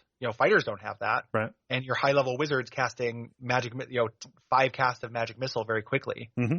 We'll just do gangbusters. Like when you eventually get time stop, you can get items that reduce your casting times. You can just, during a time stop, you can cast all of your magic missiles for free. So if you have that memorized 7 times, you can throw 49 magic missiles at somebody for free. During a fight. Like pretty crazy. Yeah. One thing I do wish, and this is just, I don't know, maybe the efficiency hound in me, I wish that there was a way to set up macros. Because it is a little bit of a bummer to like just, okay, I'm going to press 1 and fire off these spells and press 2 and fire off these spells. I wish that there was just a way like I could hotkey, okay, just fire off these particular buffs. There's not that, but there's 2 spells, contingency and the other one is escaping my name. But there is one where you can set up a macro. You put spells into a slot.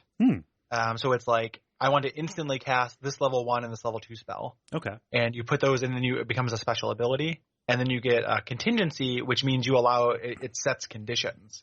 So you can say, like, when I am helpless, when I'm at 50% health, cast for free and instantly this heal spell. Nice. Or whenever I see an enemy cast haste, it can only be targeted at you, the low level one. But you can make it so your party will auto haste. Nice. Essentially, like you can get spells for that. It's still not quite macros, like because you have to actually cast the spell. It's all within world. It's not part of the system, but they do allow for that. Yeah. Which is, and that's what the enemy's doing when you run into a mage and they instantly have stone skin. It's because they have a contingency for see enemy cast stone skin on myself. Yeah. Way into that stuff. But yeah, it's neat that allows you to do that, and it's very powerful later in the game. Yeah, do that stuff. Marching order is a thing in this. So is like auto formation. Like you have a whole palette again, like an RTS here. It's good to reevaluate these because a formation for going through a hallway is different than a formation for the woods. Yes, things like that. Yep. Your characters will have AI, and they'll mostly take care of themselves. You can turn this on and off. You want to learn how to micromanage combat, even if you don't need to do it for every combat. So you need to become proficient. Turning AI off is huge. Yeah. Very useful for scouting and like tricks and things. Like there can be like, there's a room with a treasure, and there are golems that come to life when I grab the treasure. I don't want all my characters to auto fight these golems that I can't hit. Yeah. I want one character to run in, grab the treasure, and not fight them. Just get the hell out of there. And you can do that kind of thing. Or there is a room with a bunch of traps up ahead. There are enemies in here. I don't want my entire party to just like to battle.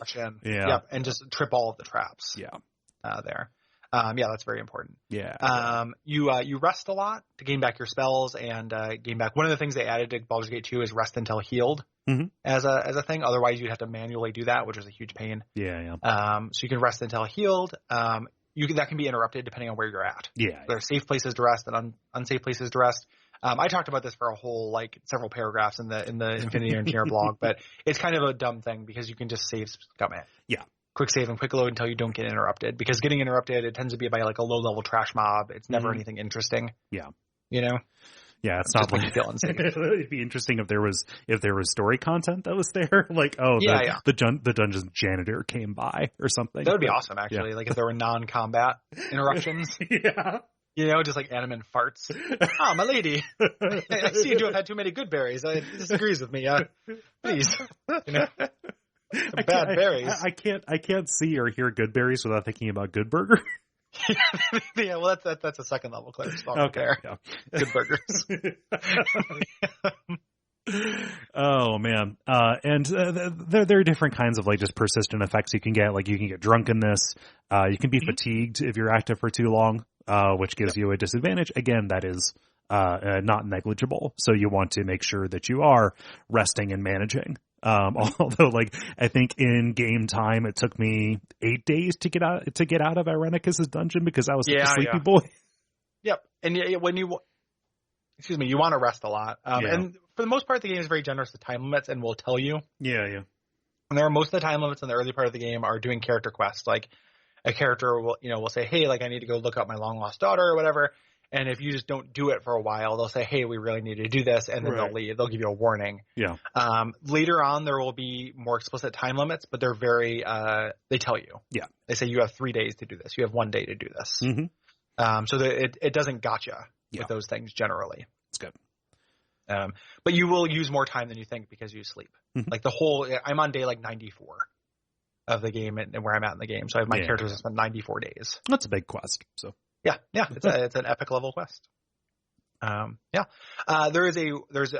like an area map and a world map that you can use, like that you can switch between to either travel to different sections of the city or travel outside the city or to later areas. You also have a journal which keeps your quest straight as you kind of explore new areas and accumulate quests. Yeah. The way the world map articulates is really interesting to me. So traveling to places takes time in game, and also like. You cannot get to a place if you have not been to an adjoining place. So even though you're not walking around on a world map, you do have to like discover areas before you can get there. Yep. Yeah. You'll hear about them. Someone will mark it on your map and then you can make that journey. Yeah. You don't just walk around, you don't free ball it. You don't like Fallout it. Yeah. And you will get random encounters on the way and it will take a long time to travel between those things. So that can be actually really dangerous. Like if you leave the city to go to an outside of the city area and you are not particularly strong, you can get, ambushed by ogres or whatever, and it can actually be a big deal. Yeah. So you want to prepare for the journey, like you would in a tabletop game, to go stay at the end. One of the things I love is how hilarious this. I just don't know where else we'd put this. How hilariously cheap the end prices are. So every single time I'd be like, give me the royal suite. Like, yes. I have like 10,000 gold. Like I'll spend 30 for and you heal better. Like you get more healing from it, but that doesn't really matter because I have healing spells. So it's just more like I'm going to treat my little guys. Yeah. It's a princely sum of 25 gold pieces. Yep. It's so cheap. Like I now have 95,000 gold as I'm getting ready to head back to the city. So money is not a thing. You're just going to go back and just big mistake every NPC who ever gave you shit for being poor. Yeah, I'm going to buy and sell fucking the guy in the Adventurer's Mart. Like, nary a fancy illustration to be had. Yeah, go fuck yourself. Yeah, go to hell. Fancy illustrate my ass. Yeah. Oh, your hotel is as clean as an elven arse? We'll see about that. Piss. Because I piss everywhere. Piss. I'm going to start saying that when I piss now. Piss. And that's the sound effect it makes when it goes. Yeah. Onomatopoeia. Yeah, exactly. I've got quite the onomatopoeic member you got there. Butterfield? Yeah. Yeah. And like being in town is just like being in a dungeon. You're rolling around with your folks. And you can be attacked too, like, civilization is dangerous. Yeah. Yeah, you get mugged and stuff like that. And different areas have different encounter rates. So like if you're in nice areas of town, you're less likely to get mugged. Stuff like that. Is there a mod that'll add the Fallout to the beginning? Oh, that sound? No, I don't think so, but I do love that sound. Like, it just happens. Like it'd be really interesting to play this without any auto pauses. Oh yeah. What's your auto pause, Sitch? I am rolling it manual, man. I'm rolling it manual and paying attention. So I always do enemy spotted and trap spotted. Okay. So I trap spotted to stop walking over traps. Mm-hmm. I see them in an enemy spot just so I can see, if I stumble upon somebody, if I didn't scout, I can then, choose. But doing it that way makes it like doing lots of auto pausing would be interesting. Yeah. And playing no auto pausing is interesting because I imagine you're just walking through the city and it's like, well, shit, my guys are fighting now. Some guy came out of nowhere to mug me. Yeah. And I'm doing more work because I'm lazy. I just, wanted to see a bunch of content so I could be ready for this episode. And I didn't feel like getting in there and monkeying around with that stuff. So I may take your tack and do enemy spotted and trap spotted. Those two are pretty easy. Yeah. Like as far as they don't interrupt the game too much. Yeah. Like it won't damage the pace. Mm-hmm. Trap spotted is actually really huge. Like we should talk about traps. Yeah, we should.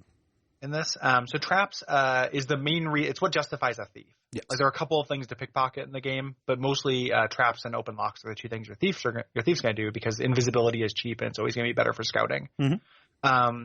So a trap will appear. Your character is like on a round basis will make a check to see if they can find a trap, which means you can still walk into traps even if you have trap effects, like trap detecting effects available. Either there's a cleric spell that does it or your thief. And that can be kind of annoying. Yeah. You actually, it wants you to kind of go slow as you're going down this dungeon like you're actually checking, I've had many times where a character will trigger a trap, get hit by a fireball, and then the trap detected thing pops up and I get the little red outline of the trap. Yeah. You have this little context-sensitive button for your thief, though, that will unlock things and detrap things. Yeah. Once you find them. Super useful. And there are spells that can approximate some of those things, but it is nice having a thief around because they're useful-ish in combat too. Yeah. Thieves are no slouch in fighting. Especially if you keep them away from the front lines. Their biggest thing is armor, but they can use good weapons. Yeah. And you can memorizing spells just for that is kind of a pain. Like find traps is easy; you'll last for a long time, but memorizing enough knock spells to do all the unlocking you're going to need is kind of a pain. And there is no trap disarm spell. Yeah. So you just have to kind of take it on the chin if you don't have a thief with you. Mm-hmm. Yeah. And those traps can be really devastating. Like, it's a big deal in the opening dungeon. Even it hammers it home pretty hard. That I had characters die to traps. It was an instant reload. It happens really frequently. Since my main thief is a character named Jan, who I have with me. I love Jan is like vaguely genre aware. Like he's my favorite chaotic neutral character in a game. And he's vaguely aware he's in a game. So I've had him walk up, accidentally set off a trap that kills him because he has low HP because he's a thief illusionist. And he always says, "Don't forget to raise me," which I love. Is like, I mean, it's not really genre aware, but it's just a very funny thing to say as you're dying. Yeah. That's pretty good. Yeah, I'm on the lookout for Jan. I haven't found him just yet. So. He's good. Like he's good, and I think he's legitimately funny. He's like the upside of Minsk. Like he's kind of random as well, but he's not Minsk. Yeah. So he's and his stories are actually like pretty funny. Yeah, and also it has to be an aware joke that it's Jan Jansen. Yeah. Yep. You'll I think you'll like Jan. Jan is one of my favorite characters in this. Yeah. So between the combat and this adventuring stuff, something that I am having a lot of fun with in this, and this is a huge Gary Butterfield.text thing, but there's an awful lot of player expression in this. You can, take advantage of the rules to find multiple ways around. I'm happy that you called out the simulation elements in this. It does feel of a piece with immersive sim kind of stuff. The only difference is perspective. Yeah. You are able to tackle these problems in a lot of different ways. Yeah. And sometimes that's literally dialogue. In a classic kind of immersive sim sense. Like without spoiling something, there's a really great later on you are in disguise, and a character who is a psychic threatens to expose you unless you go do this task for them. And one of the things you can do is say, "Well, if you expose me, I expose you," and they go, "Well played," and you just get a lot of experience from like thinking your way out of this, this dialogue thing. You can just kind of talk your way out of a lot of stuff. Yeah. And if a character gives you a quest, says like, "I have a key that you need. If you go do this thing for me, I'll give you the key." You can almost always pickpocket that key, and you can always just kill them. Yeah. So it does have that like immersive sim, like everything is playing by the same rules feeling to it, and like. That's just a thing that I value game designers letting you do, like the game designer wants you to do the quest they set up, like this guy is going to give you the key, the red key, if you go get the green square. And they want you to see all the stuff on the way to the green square. But if you as a player, if you're just like, I don't care, you don't have to. Yeah. And that's so good. Like, I really value that in games. Like, don't force me to see your stuff. Yeah. You know? Especially for me, like, I played this multiple times, so I know what the stuff is. But also just like maybe from a role-playing perspective, like my character wouldn't truck with that. You know, I'm sassy. I'm not going to go do this. I'm not your green square grabber. Right. You know? So I don't know. Like, I really like that it allows for that. Mm-hmm. So inventory and equipment, you spend a lot of time getting loot, either from fallen enemies, which we mentioned how you get that on the floor, from containers, or just you get quest rewards, or you shop. You are going to spend a lot of time working with the game economy of this, upgrading your equipment, buying new equipment, checking out store inventories. Yeah. So, so this is D&D, which means that there's going to be a lot of chaff. There's going to be a lot of mundane equipment. However, there's also going to be a lot of magical and special equipment, which you're going to have to go through the step of identifying. But it allows you to customize your party even further than they already are. Yeah. And you get a lot of really cool items, and you get a lot of legendary D&D items. Like this being the D&D game, like you will get a Vorpal sword, like you will get the Holy Avenger. You'll get all of these things that like have meaning if you play D&D. You can get the Robe of Vecna. Yeah. Things like that. I love that there's a shop that sells stuff from other Infinity Engine games. You can buy a bunch of stuff there's like a dimensional traveler who like sells things from Torment. Nice. That have had their mechanics kind of switched over to this. I think are really neat. And that selling all that junk is a real simulationist thing. Like, of course, the weapon shop sells a regular ass sword. Yeah. I definitely don't need a regular ass sword, but it would be weird if they didn't sell it. Yeah. What do you mean you don't carry gum?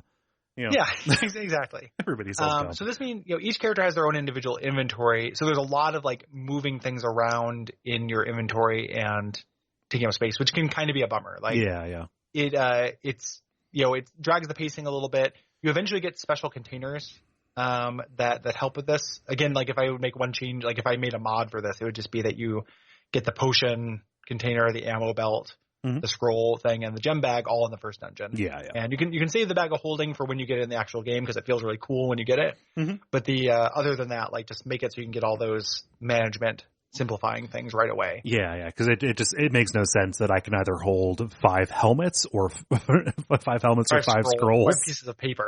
Yeah. Like it's a little silly. Yeah. They just take up a slot. Yeah. And there's encumbrance on top of that, but like you end up, you have characters of varying strength, so you can load up your mules with the heavy stuff. It's just a lot of switching around. Yep. And and it encourages a rhythm of going and offloading stuff at the store. Yeah. Like you end up, once you're full of inventory stuff, like some of these dungeons, I always resist taking breaks in the middle of them. But much like if you were playing the tabletop game, it is not unusual to go back to Civilization, sell your haul, resupply on healing potions or whatever, and then go back in. Yeah. They want that kind of rhythm of you doing that. The longer the game goes on, the less time I spend in stores. I just like wait until as long as I can, and then I go identify everything, do a grand re-equip, and then because you're able to. But early on, you're going to be that's going to be a tighter loop. Yeah, especially because you're going to be looking for money. Oh yeah, and that's we'll talk about that. Yeah, how kind of the economy, the money economy in the game. Yeah. So most of the time when you're in Civilization or when you're kind of getting these quests, you're spending a lot of time reading. Like it's a very talky game. Yeah, not as talky as Torment. No, not as many words as Torment, but it is a lot of text. Yes. So you have to be down to read. Yeah. So there's some cutscenes, which are actually pretty cool. They just give you like mosaic art with narrated dialogue or, just kind of a summary of where you're at. But a lot of it is just kind of dialogue with either townspeople or with important NPCs as you are getting these quests and then talking your way through them. And there's a lot of flavor dialogue as well. Yeah. Like every bar has people who are not quest essential that you can chat with. There's also cutscenes that will appear. They're actually cutscenes. They tend to be between chapters. Yeah. That will just actually show the little paper dolls, little men doing their thing. And there are also little like kind of cutscenes that will happen on the street sometimes. You will walk up and you will see characters interacting with each other. Some of these are Easter eggs with Baldur's Gate 1. A lot of the Baldur's Gate 1 companions end up in this game, and you can't take them with you. You just see them. Yeah. You see what they're up to, and a lot of them have met kind of bad fates. But you will just walk up and they'll be, like in this section, there's two guys like courting this woman and they get into a duel over her. Yeah. And you can just stop and watch that conversation if you want, or you can keep going and ignore it. It is up to you. Yeah. One thing that I like is that you're not just choosing what information you want to see, but you're also choosing your tone and posture. Mm-hmm. So you can get to the same point, but you can do it as kind of like a nice, helpful, curious person, or as just a fucking dick.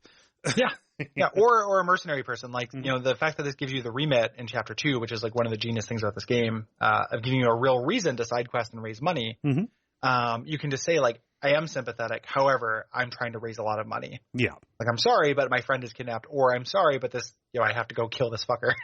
I need a lot of money for that. Can you help me with that? And you can always use that as a justification. And it's not you being a dick. It's got a little bit of that Witcher flavor. Mm-hmm. Like, this is your job. Yeah. You're not being an asshole to ask for money. Mm-hmm. This actually, there's a whole kind of reaction adjustment thing that is based on your reputation and your charisma when your character shows up. Mm-hmm. So that is how NPCs react. Sometimes this can be what they say. Oftentimes it's just prices of things. Yeah. But sometimes there are some checks, not as many as there would be in like New Vegas or whatever, or even in like Fallout. Yeah. But there are some checks about, how good, how well known your character is, how charismatic they are, that might change something. Yeah. Are there like aggression checks? Like, are there like, I'm going to kill you? I think there are things that can happen where somebody will either choose to fight or let you go based on reputation. Like, yes. Yeah. I don't have them specifically in mind. Mm-hmm. Right now, but there are things that will check that or check stats. Yeah. A lot of times it is kind of flavor and stuff like that. Like there's a thing in the section where I'm at where a character refers to mind flayers, and you have to guess. They mention something that it does, and you have to guess what the creature is. And he likes you if you have a high enough intelligence, you can call them illithids, and he likes that. And if you call them mind flayers, it's neutral. And if you call them like brain suck boys, he thinks you're dumb. And if you call them Koatoa, he's like, you fucking idiot, and he really doesn't like you. Yeah. So like there are little things like that it's not as robust as it would be in like Fallout 2 or Fallout 1. Like it's not that. Yeah. It's not an Obsidian game, but it does. There are hints of it. Yeah. Yeah. And you can resolve things non-violently if you would like to. You can take shortcuts. You can avoid situations. You can press your advantage just by choosing the right dialogue option. Which go. And I was going to say one of the things I love too is you can do the opposite. Mm-hmm. Like if you're playing a good character and somebody is a fucker and they're about to walk and you just decide like, no, this guy doesn't get to walk. Like you can always just choose to fight as well. You can choose to resolve things that would be non-violent as violently. And you can go along with a violent, like an evil scheme and have for long enough to expose it and then turn at the end. Yeah. And just be like, no, I was just doing this too. Like it allows for some of that non-black and white morality. Like you lying, you pretending to be evil to go along with something, or you pretending to be good. Yeah. To get something. Mm-hmm. One thing that I do wish was a little bit streamlined, or maybe I'm just used to later games that take care of this, is that the game doesn't discard or mark choices that will lead to information that you've already seen. So there were times where it's like, I'm talking in circles because it's showing me a different input, and I'm getting the same output. Yeah. Yeah. Yep. Yeah. It is you have to manage your dialogue tree. Mm-hmm. A little bit more, or at least it's not even managed. It's they tend to be simpler, and there's a lot of space for repetition in it. Yeah. So that's definitely true. Mm-hmm. Yeah. And you can also go to different kind of bars. There's lots of bars and inns, like to rest and buy things. You can also drink, which is how you get rumors. Mm-hmm. So if you don't know where quests are, that will kind of give you where to start. Give you leads to pick up. That give you leads by buying a bunch of different colorful drinks. Mm-hmm. There is one big city, which we spend most of our time in, or in Athkatla. We spend most of our time in, but also there are smaller cities as well, some of which are actually fairly big. Like Trademead is a big city, like relatively big city. Mm-hmm. Still one screen, but it's not insignificant. Right. That you'll kind of go throughout the world. Yeah. So. Yeah. And that's a bunch of the mechanical generalities. I'm sure there are like edge cases that we didn't account for. We can talk about the history of the game, though. Yeah. So this is, as we mentioned, this has a lot of the benefit of being in the Infinity Engine already, having been developed, and having Baldur's Gate 1 already be out. Because they literally just asked hey, how can we make this better? Mm-hmm. You know, from the first one. And the first one had this huge, you know, very wide player base. Like tons of people bought it. Yeah. You know, so it really benefited from having the first game come out. Yeah. And also, you know, they weren't making the Infinity engine alongside this. They had their tools already set, right? Yep. So they can concentrate on content. Yeah. There's also, you know, some of that feedback that they talked about that was just streamlining. They also had a different kind of vision for it. So one of the things about, I dug up this old interview from IGN where they're talking about it, and they're saying that Baldur's Gate 2 is actually smaller than Baldur's Gate 1 in terms of area. Baldur's Gate 1 is really trying to go for that Lord of the Rings, low-level D&D, like going through the wilderness and having random encounters. So there are huge wilderness areas you go through in Baldur's Gate 1 that have very little in them. Right. And they're just, you know, players didn't like these. They didn't really like that flavor. They thought it was a waste of time, so we got rid of them. Yeah. So this is smaller, but it's so amazingly dense. Yeah. And that takes more time as well. You know, other than just making a big green field you walk through, it does take more time to do bespoke content in every single corner of the game. Mm-hmm. Because you're not just laying out a bunch of places to walk through. Yeah. Yeah. Like tree, dropping tree.jpg. Yeah. Yeah. Mm-hmm. They also had a pretty strict design process for this. There are articles that talk about how each team had their own kind of guideline. From the top down, they were trying to make sure that every team's output would fit together in a way that would help the end product, as opposed to Baldur's Gate 1, which my understanding is it ended up being just a little bit a bunch of people pulling in different directions. Yeah, they're obviously still figuring it out a little bit. Yeah. There was kind of we talked about how many people died making Witcher 3. The crunch for this game was also not good. Right. Testing for the game was really massive because the game is really, really massive. They had this whole system set up where they would pair a tester with a programmer and try to get through a certain number of quests per day. Right. They would do. So it's like you can go through 3 quests per day, and the tester would go through it, pushing all the things, and they would work directly with the programmer to fix things. Yeah. That were fucked up. Yeah, and they also had to do the single-player version of a quest and then the multiplayer version as well. Yes, and that is interesting because I haven't spent a whole lot of time with that in general, but it is something that I think that in retrospect, like I know people who played it multiplayer and enjoyed it, but I don't think that's the draw. And when you read marketing materials and interviews and stuff from when it came out, they spent a lot of time on it, and there were a lot of questions about it. Yeah, I think that might have just been a result of Diablo being as popular as it was, with Baldur's Gate 1 and Diablo kind of being dueling games of a kind. Well, I think there's that, and there's also a LAN culture. Yeah. That was going on. Like, it would have made a lot more sense to go to a place, set up 6 computers, and have a Baldur's Gate night. Like, essentially like D&D. You know, just play D&D with your friends. Yeah. Yeah. But as is, there is a hack, like, that is a way if you ever want to just play this like Icewind Dale, create all your characters, which is a min-maxy as hell thing. So I don't know why you'd want to do that. You can play a single multiplayer as a single player and create all your characters in this if you want to. Yeah. We're playing the game has a huge legacy. Obviously, this is one of the most influential and biggest role-playing games of all time. This had a really big legacy. There was an enhanced edition that got a lot more people to play it, which was released in 2013. That included a lot more content, as far as, bespoke content, the new areas and companions that they designed. Yeah. It does not have, one of the things that's interesting about this, and I guess this probably belongs in development, is that this is as big as this is, they had tons of stuff they wanted to do. Yeah. With it. It has that feeling to it. So you can read about cut content, and if you're playing the original version, there are mods that restore a lot of that cut content. The big one is called Unfinished Business, and that's actually really good. Yeah. It's none of it's essential, but there are things like Minsk, for example, does not have a companion quest. Right. Like he's the mascot character for the games. Like if you go and buy a Baldur's Gate comic book, he is the guy who's on the cover, but he doesn't have a companion quest. Yeah. There was one planned that similar to like Fallout, they found in the files what that was going to be in design documents, and fans remade it. Yeah, that's great. That's not in the enhanced edition, though. Yeah. They could not get the rights to it, or they couldn't get in touch with the people who had made it or something. The rights situation with the enhanced remake of Baldur's Gate 2 specifically seemed really hairy. Like there was a point where they said it wasn't coming out because of Atari being weird. Yeah. Yep. So it's not everything it could be. It's not literally everything that was intended for Baldur's Gate 2. Yeah. And so most of the time when you play the game, it's so big and so robust that you're not going to notice stuff like that. Yeah. there's just weird things. Like, you will go to a area of town and it'll be like, the Velen estate. Mm-hmm. And there's nothing to do there. Yeah. There are no quests that take you there. There's no reason to be in there unless you want to go and just rob some necklaces. Mm-hmm. But that used to be part of a quest that got cut. Yeah. It's things like that. Mm-hmm. So, yeah.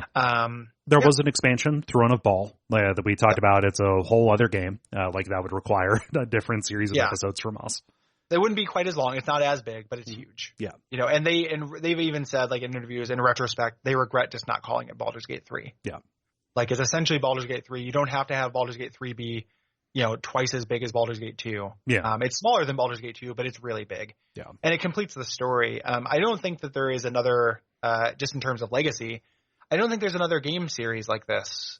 You can take the same character from Mass Effect 1 through all the way through 3, which is very cool, but it doesn't cover the same kind of scope. Yeah. That this does. You start as a level 1 orphan and you end it as a god, like killing other gods. Right. And it takes an appropriate amount of time. At no point does that feel quick or unearned or unpaced. Yeah. And with they made a thing called Siege of Dragonspear, Beamdog, the company that handles the enhanced editions now, that bridges the gate between Baldur's Gate 1 and 2. So you can actually do the entire story of the ball spawn. Nice. From level 1 to 30 over the course of 300 hours or something like that. Yeah. Something just, absolutely nuts. Yeah. And I think that's also like a legacy thing, just in terms of like, that didn't have a big impact, but just as far as like a remarkable achievement in games, like the weirdly, like, I think you have to go back in time to get that. Like, that's like a gold box thing, like going through all of the Pools of Radiance games with the same character is the closest thing to that. Yeah. And like Mass Effect, which that's real. Like, I'm not trying to discount. No. I mean, Mass Effect thing like that, but it's working on a different scale. Mm-hmm. Yeah. Absolutely. I mean, like, and also, like, we'd be remiss if we didn't mention, like, oh, that's a thing in Quest for Glory, right? Oh, yeah. I forgot about that. But yeah, it is a cool thing you do in Quest for Glory as well. Mm-hmm. Yeah. The enhanced edition is ported to iPad, like all these enhanced ones are. I think it's really awkward to play. Like, Beamdog has this whole statement like, oh, when I conceptualize playing Baldur's Gate or any of these Infinity Engine games, it's like I'm calling plays on the football field, and so the iPad makes sense for it. It's super awkward. Like, more power to you if that's something you're like way into. But I was disappointed with I know people who have done it, but I think I would find it awkward as well. Yeah. Nick played through Torment. That way, that's how he played through Torment the first time. Oh yeah. On his tablet, and he was okay with it. Yeah. I would have a hard time with it. Probably not the ideal way to play, but I also understand. I'm glad that it exists because some people just have an aversion to playing video games with a mouse. Mm-hmm. Like a mouse just isn't for that. Yeah. And this, if this gets them past that, Yahtzee. Yeah. But it, to my mind, it's not the ideal way to play. Yeah. There are no true sequels. Again, there's that expansion that's essentially a sequel. There's an action RPG spinoff of this called Dark Alliance. Also Dark Alliance 2. Mm-hmm. If you own that, you're one of the 5 richest kings of Europe. Because it's a rare game. Somebody on my Curious Cat was like, hey, are you guys, like, any chance you guys doing Dark Alliance for Out of Suffering as a companion piece? And I said no, because I would do Dark Alliance at some point in the future just as a game. Yeah, those are good. Those are fun. Yeah, they're fun. It's like it's Diablo-likes. Mm-hmm. But it has that a little bit of that resting on that really, really robust Forgotten Realms, skeleton. Yeah. That just it adds a lot of flavor to something that is a very simple game. Mm-hmm. So yeah, there are spiritual successors. Pillars of Eternity. And Dragon Age. Like, we talked about that a lot, but that's how Dragon Age was sold to me. Oh yeah. I had no interest in Dragon Age as a thing, but people were just like, no, this is the spiritual successor to Baldur's Gate. And that's how they marketed it when they were talking about it. Dragon Age had a famously troubled development process. They pretty much started working on Dragon Age in like 2002, 2004, something like that. And they were talking about it like, oh, this is us taking everything that would be a next generation sequel to Baldur's Gate and putting it into our own world. Mm-hmm. Yeah. And Pillars of Eternity, as you mentioned, but they're very different games. Yeah. And they're good games. Like, I slag on Pillars of Eternity because it's my least favorite of those new CRPGs, but I still had fun with them. Mm-hmm. It's really cool that there is just like just a bunch of those coming out. That is a thing that is being made. Your Tyrannies and your Tides of Numenera and such like that. Yeah, it's a niche thing, but it's cool that like some of the things from the turn of the century are kind of, like, it reminds me of like the ukulele, like the 3D collection platformer. Yeah. You know, it's like the good equivalent of that. Like, what if those were good games? Yeah. You know, like this is how you do that. You know, instead of just like Spyro. Right. And then of course they're just remaking Spyro again because there's a cycle. We're all trapped in a Dark Souls-esque cycle of everything being remade and remastered for eternity. Yeah. Now let's talk about Baldur's Gate 2, the Enhanced Edition. Yeah, remade, remastered for eternity. This one is just like a different. I'm not gonna say this is better than the Spyro one, but it's not like a remake. It's just kind of like, how do we make this thing playable? Right. Which in general, like I'm okay with. Mm-hmm. Just like, do we really need Crash Bandicoot? You know, it seemed to make a lot of people happy. I heard a lot of people didn't like it. I read a lot of just like, oh, this wasn't actually good because you can't platform in this way. Like this is too hard because this is not good platforming. I had a lot of people read a lot of people wake up. Yeah, you take the red pill when it comes to Crash, all right? And you realize that you shouldn't platform that way. It's a stupid way to do platforming. I saw a lot of people who were just like, I was really excited about this coming out, but actually this game is not as good as I remember. So I believe it. Yeah. It's as good as I remember it being. Yeah.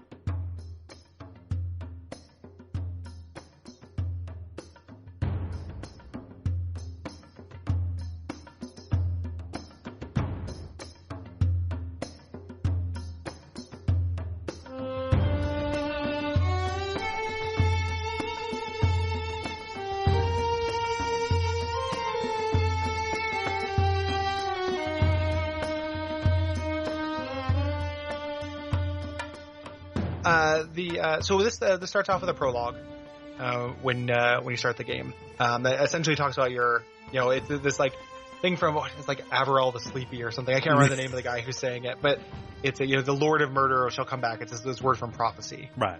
About the Lord of Murder having many children and will come back. Yes, and you are a product of this time of troubles. You know, from when Baal walked the earth and said, eventually gods can die, so I need to make as much progeny as possible in order to continue my legacy. The time of troubles meant that Baal was raw dogging it across the nation. Like he's essentially just like an uncle, like a biker uncle, raw dogging it from coast to coast. Sword coast to sword coast. Yeah, it's like my uncle Tim of Troubles. Tim of Troubles, who just gave you so many cousins. Cousin of Baal. Yeah. The primary antagonist of the previous game, Saravok, killed the person. Killed the person who took you in. Gorion. And a lot of that stuff will be, you don't need to know that stuff, but a lot of the flashbacks deal with it. So it is, people say hey, should I play Baldur's Gate 1 before 2? And the answer is kinda. It's a good game and it will be hard to go back because Baldur's Gate 2 is much better. But Baldur's Gate 1 is still a good game and it does feel like, I think Baldur's Gate 1 actually has kind of a stronger thematic core. Mm-hmm. There's stuff Baldur's Gate 1 does about can you deny your nature? Mm-hmm. That this also does, but it's a little bit stronger in the first one. But essentially, so you were an orphan at Candlekeep with Gorion and Imoen. Hi, it's me, Imoen. And Sevarok killed your ward and sent you off on this adventure. Right. And after you defeated him, you are kind of kicked out of Baldur's Gate because you are also one of these children of murder. Yeah, you have divine blood. Yeah. And this is why you have been kidnapped. Mm-hmm. You have been kidnapped and you wake up in this dungeon. You've been having this nightmare about these grim deeds to come. Yeah. That are happening, and you get your character creation. And when you wake up in this dungeon, you wake up in a cage. Yeah. And a character who we will learn to be John Irenicus. I love his first name is John. very, very funny. Johnny Boy is just torturing you with spells. Yeah. And he's talking about your potential while you stand in a man-sized jar. Yes. Yeah. Yeah. You get some intruders who arrive to break you out. It's Imoen is the person, kind of your little sister figure. She doesn't break you out. No, other people come in. No, the thing. She was also being tortured. The base is under assault. Yes, by the Shadow Thieves who are coming along who come and distract him. So she might actually unlock the cage. I can't remember exactly. Right, but she's not the reason why you get out. Yeah, she's the one who the base gets attacked. She's the one who frees you specifically. Yeah. And also, it's by this point when I was making these notes, it was really hard to read the paper dolls. I didn't know what Imoen looked like on the map. Imoen is a major character in Baldur's Gate 1, who is like ascended, like a fan favorite. Mm-hmm. Like she gets a bigger part in this because people loved her so much. Yeah, in the first one. She's like she's like a sister figure for you. Like that's one of the motivations for going after her for the major part of the game. You're both adopted by the same person. Yeah. She's useful in this dungeon because she is a combination thief and mage as well. Yeah, she's dual classed. Yeah. Over to mage, and she's good at both. Yes. But we're here because we've been experimented on. That's what we saw. And Imoen kind of has this pain in her skull that she can't quite explain. I was not convinced at the start of how horrible this was. They do a very good job of highlighting just what kind of crimes Irenicus is committing. Yeah. Between his like servants and his various jarred friends.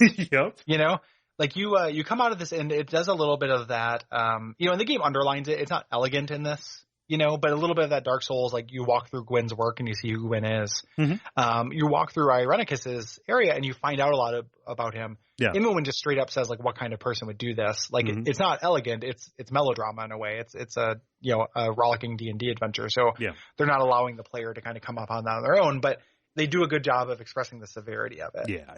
They want to give you twin motivations. The two things they want to do in this first chapter is either make you like Imoen enough to where you feel like you have to rescue her, or hate Irenicus enough to where you want to get revenge. Yeah. And I think they succeed in both of those. Yeah. Or, either of them can be true. That's true. It doesn't have to be, if you just don't like Imoen, because Imoen's a female video game character, so a lot of people just hate her. Right. Just as a matter of principle. Mm-hmm. Like, a female voice is annoying to me. Yeah. I hated my mom. Those kind of guys. Right. Then you could just also and she does spend a lot of time kind of like describing the sets of Nine Inch Nails videos essentially to you, like so many knives in my head burning. Like there's a lot of that kind of stuff. Yeah. So if you're not along for that ride, for that kind of like, we're dealing with kind of an elevated drama here, it can be difficult. Yeah. I think. In the same area, you have two other party members from the first game. You have Minsk and Jaheira, who are in cells like yours. Yep. And these is really kind of cool. They're teaching you two things. Here to get Jaheira out, you have to go get a key. So they're just kind of like your inventory. Go in this other room, get a key, come back. For Minsk, they're teaching you about non-direct kind of problem solving. So Minsk, the key doesn't work on his cell. He's a very strong fighter. He needs to break out, and you have to tease him, right? Until he goes into a berserker rage and breaks out himself. Yes. Yeah. Let's talk about these characters, I guess. Yeah. Let's talk about Jaheira first, because I feel like I have less to say about her, and I want to camp out at least for a little bit on Minsk. Yeah, Minsk as the series mascot. It's just worth camping out on. Jaheira is a neutral druid, who is very kind of serious. Yeah, she's a member of the Harpers, and that tells you an awful lot. Yeah, the Harpers, who are a neutral organization for neutrality that ultimately ends up doing more good than bad. Yeah. But is towards neutrality. She is a romance option. She has a really robust quest if you do take her with you. Where she gets kidnapped and there's all these kind of things that happen. I never take her. I just don't like her. She's fine. I just don't think she's very fun. Yeah. I just don't think that she has fun interactions with everybody else. Yeah. And her motivation is pretty direct, honestly, because really direct. Yeah. Here in this dungeon, there was another character from the first game. What was his name? Khalid. You find Khalid, who's been tortured beyond recognition. Not just tortured, but he was killed, and then Irenicus just, desecrated his body for fun. Yeah. Essentially. And so these two characters are the first two, they're the two characters that Gorion sends you to meet in the first one. So they are like kind of aunt and uncle figures. Okay. Like you could very easily have a very strong attachment to them, having done all of, your character definitely does, as being a little kid who goes out and meets friends of your dad who then take care of you. Yeah. But even as a player, you could care a lot about these characters. Yeah. And they both are paired. Minsk is paired as well. And Minsk's person he's paired with, Dianera, died in the kidnapping. So, and he'll kind of make allusions to this when you talk to him. Yeah. But yeah, it's too late. He already failed. He's in his culture. Each of these kind of berserker warriors are paired with a witch. Yeah. they have to take care of, and they go on this kind of pilgrimage. So he has lost his witch. He's kind of a broken dude. Yeah, he doesn't seem too terribly upset about it, Nope. and he doesn't seem very upset about anything really.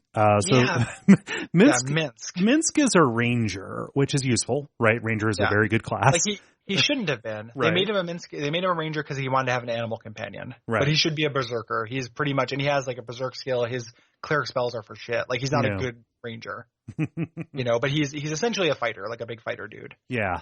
So he is kind of this embodiment of a kind of comedy. This worked on me when I was young. Yeah. Like I won't turn my nose up too much at Minsk because when I was a kid, and he's in my party now in the game because he just fits really well. Yep. Like I need another frontline fighter and I'm good. Mm-hmm. So I just I can't take Corgan with me. No. So but he's pretty annoying. Part of it is the gusto with which the voice performance is done. Yeah, he talks like a Borat. Yeah, he does talk like a Borat, and he's just real extra. Yeah, he's extremely extra, and you get these little your characters. There's a little on a timer. Your companions will check in on your reputation, and if they like your reputation or if they don't like it, they'll say different things. And his thing about that he says when he likes your reputation is really, really annoying. What is it? And really loud. Or he's just like, Emsters and Rangers everywhere, rejoice, or something like that. Okay, yeah, I saw that. That's dumb. It's this and it's really loud. Yeah. And so his whole thing is he's kind of brain damaged, and he has Boo, who is a hamster.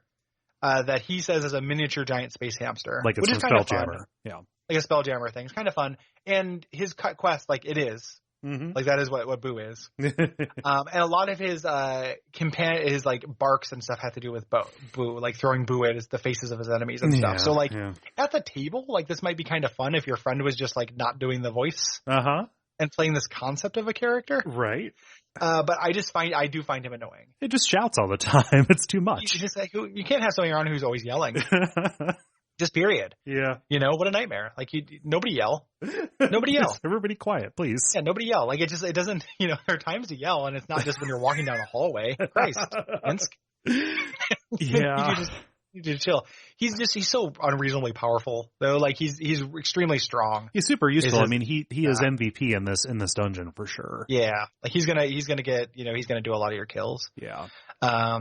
So it's his whole thing. Boo will always take up a slot in his inventory, and you can't do anything with Boo. Mm-hmm. Boo just means he loses an inventory slot. It's kind of a balancing thing. Yeah. For him, but he ended up being like a mascot character for the game. Yeah. Which robs Jan because Jan is funny and also kind of nuts. And there are comics. I have not read them, but they're like IDW Baldur's Gate comics, and a lot of them feature Minsk. Yeah. So.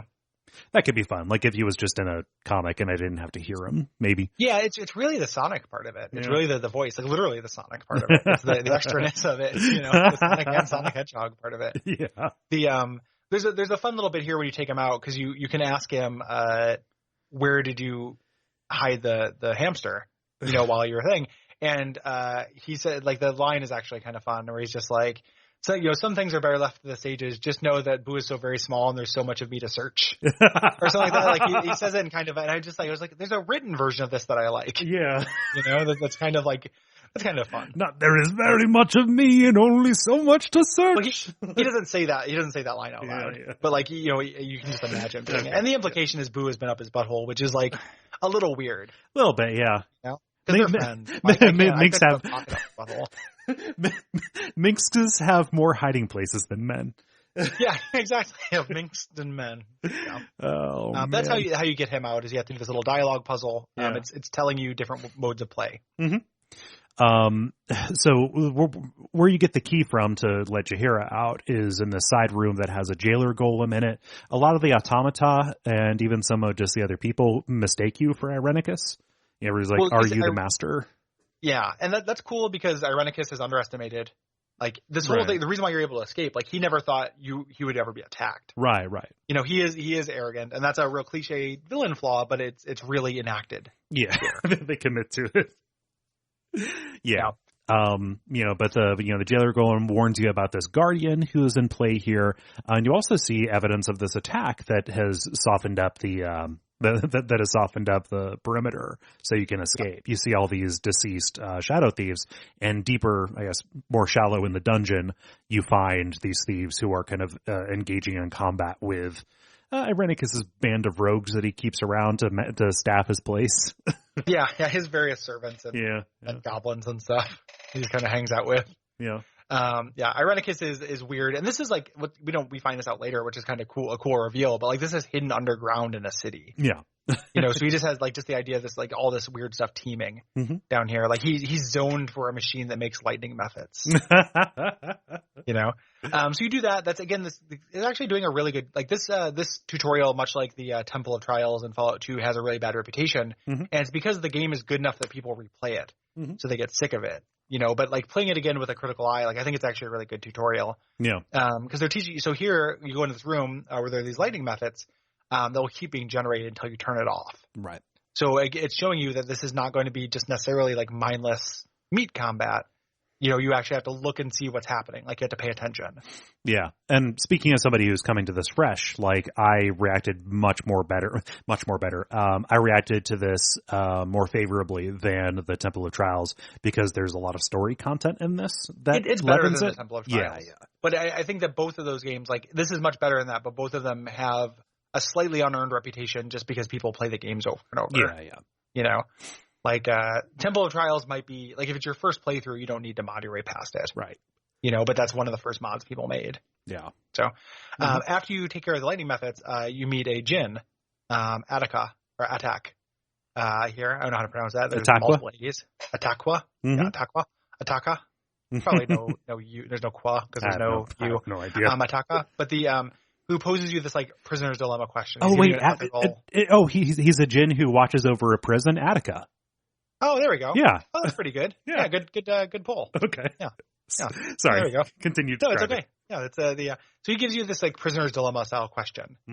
And depending on how you answer this, and he might just do it regardless of how you answer it. I can't remember. Oh, there actually are like different outcomes. Right. But what I did depends on what you will fight. Yes.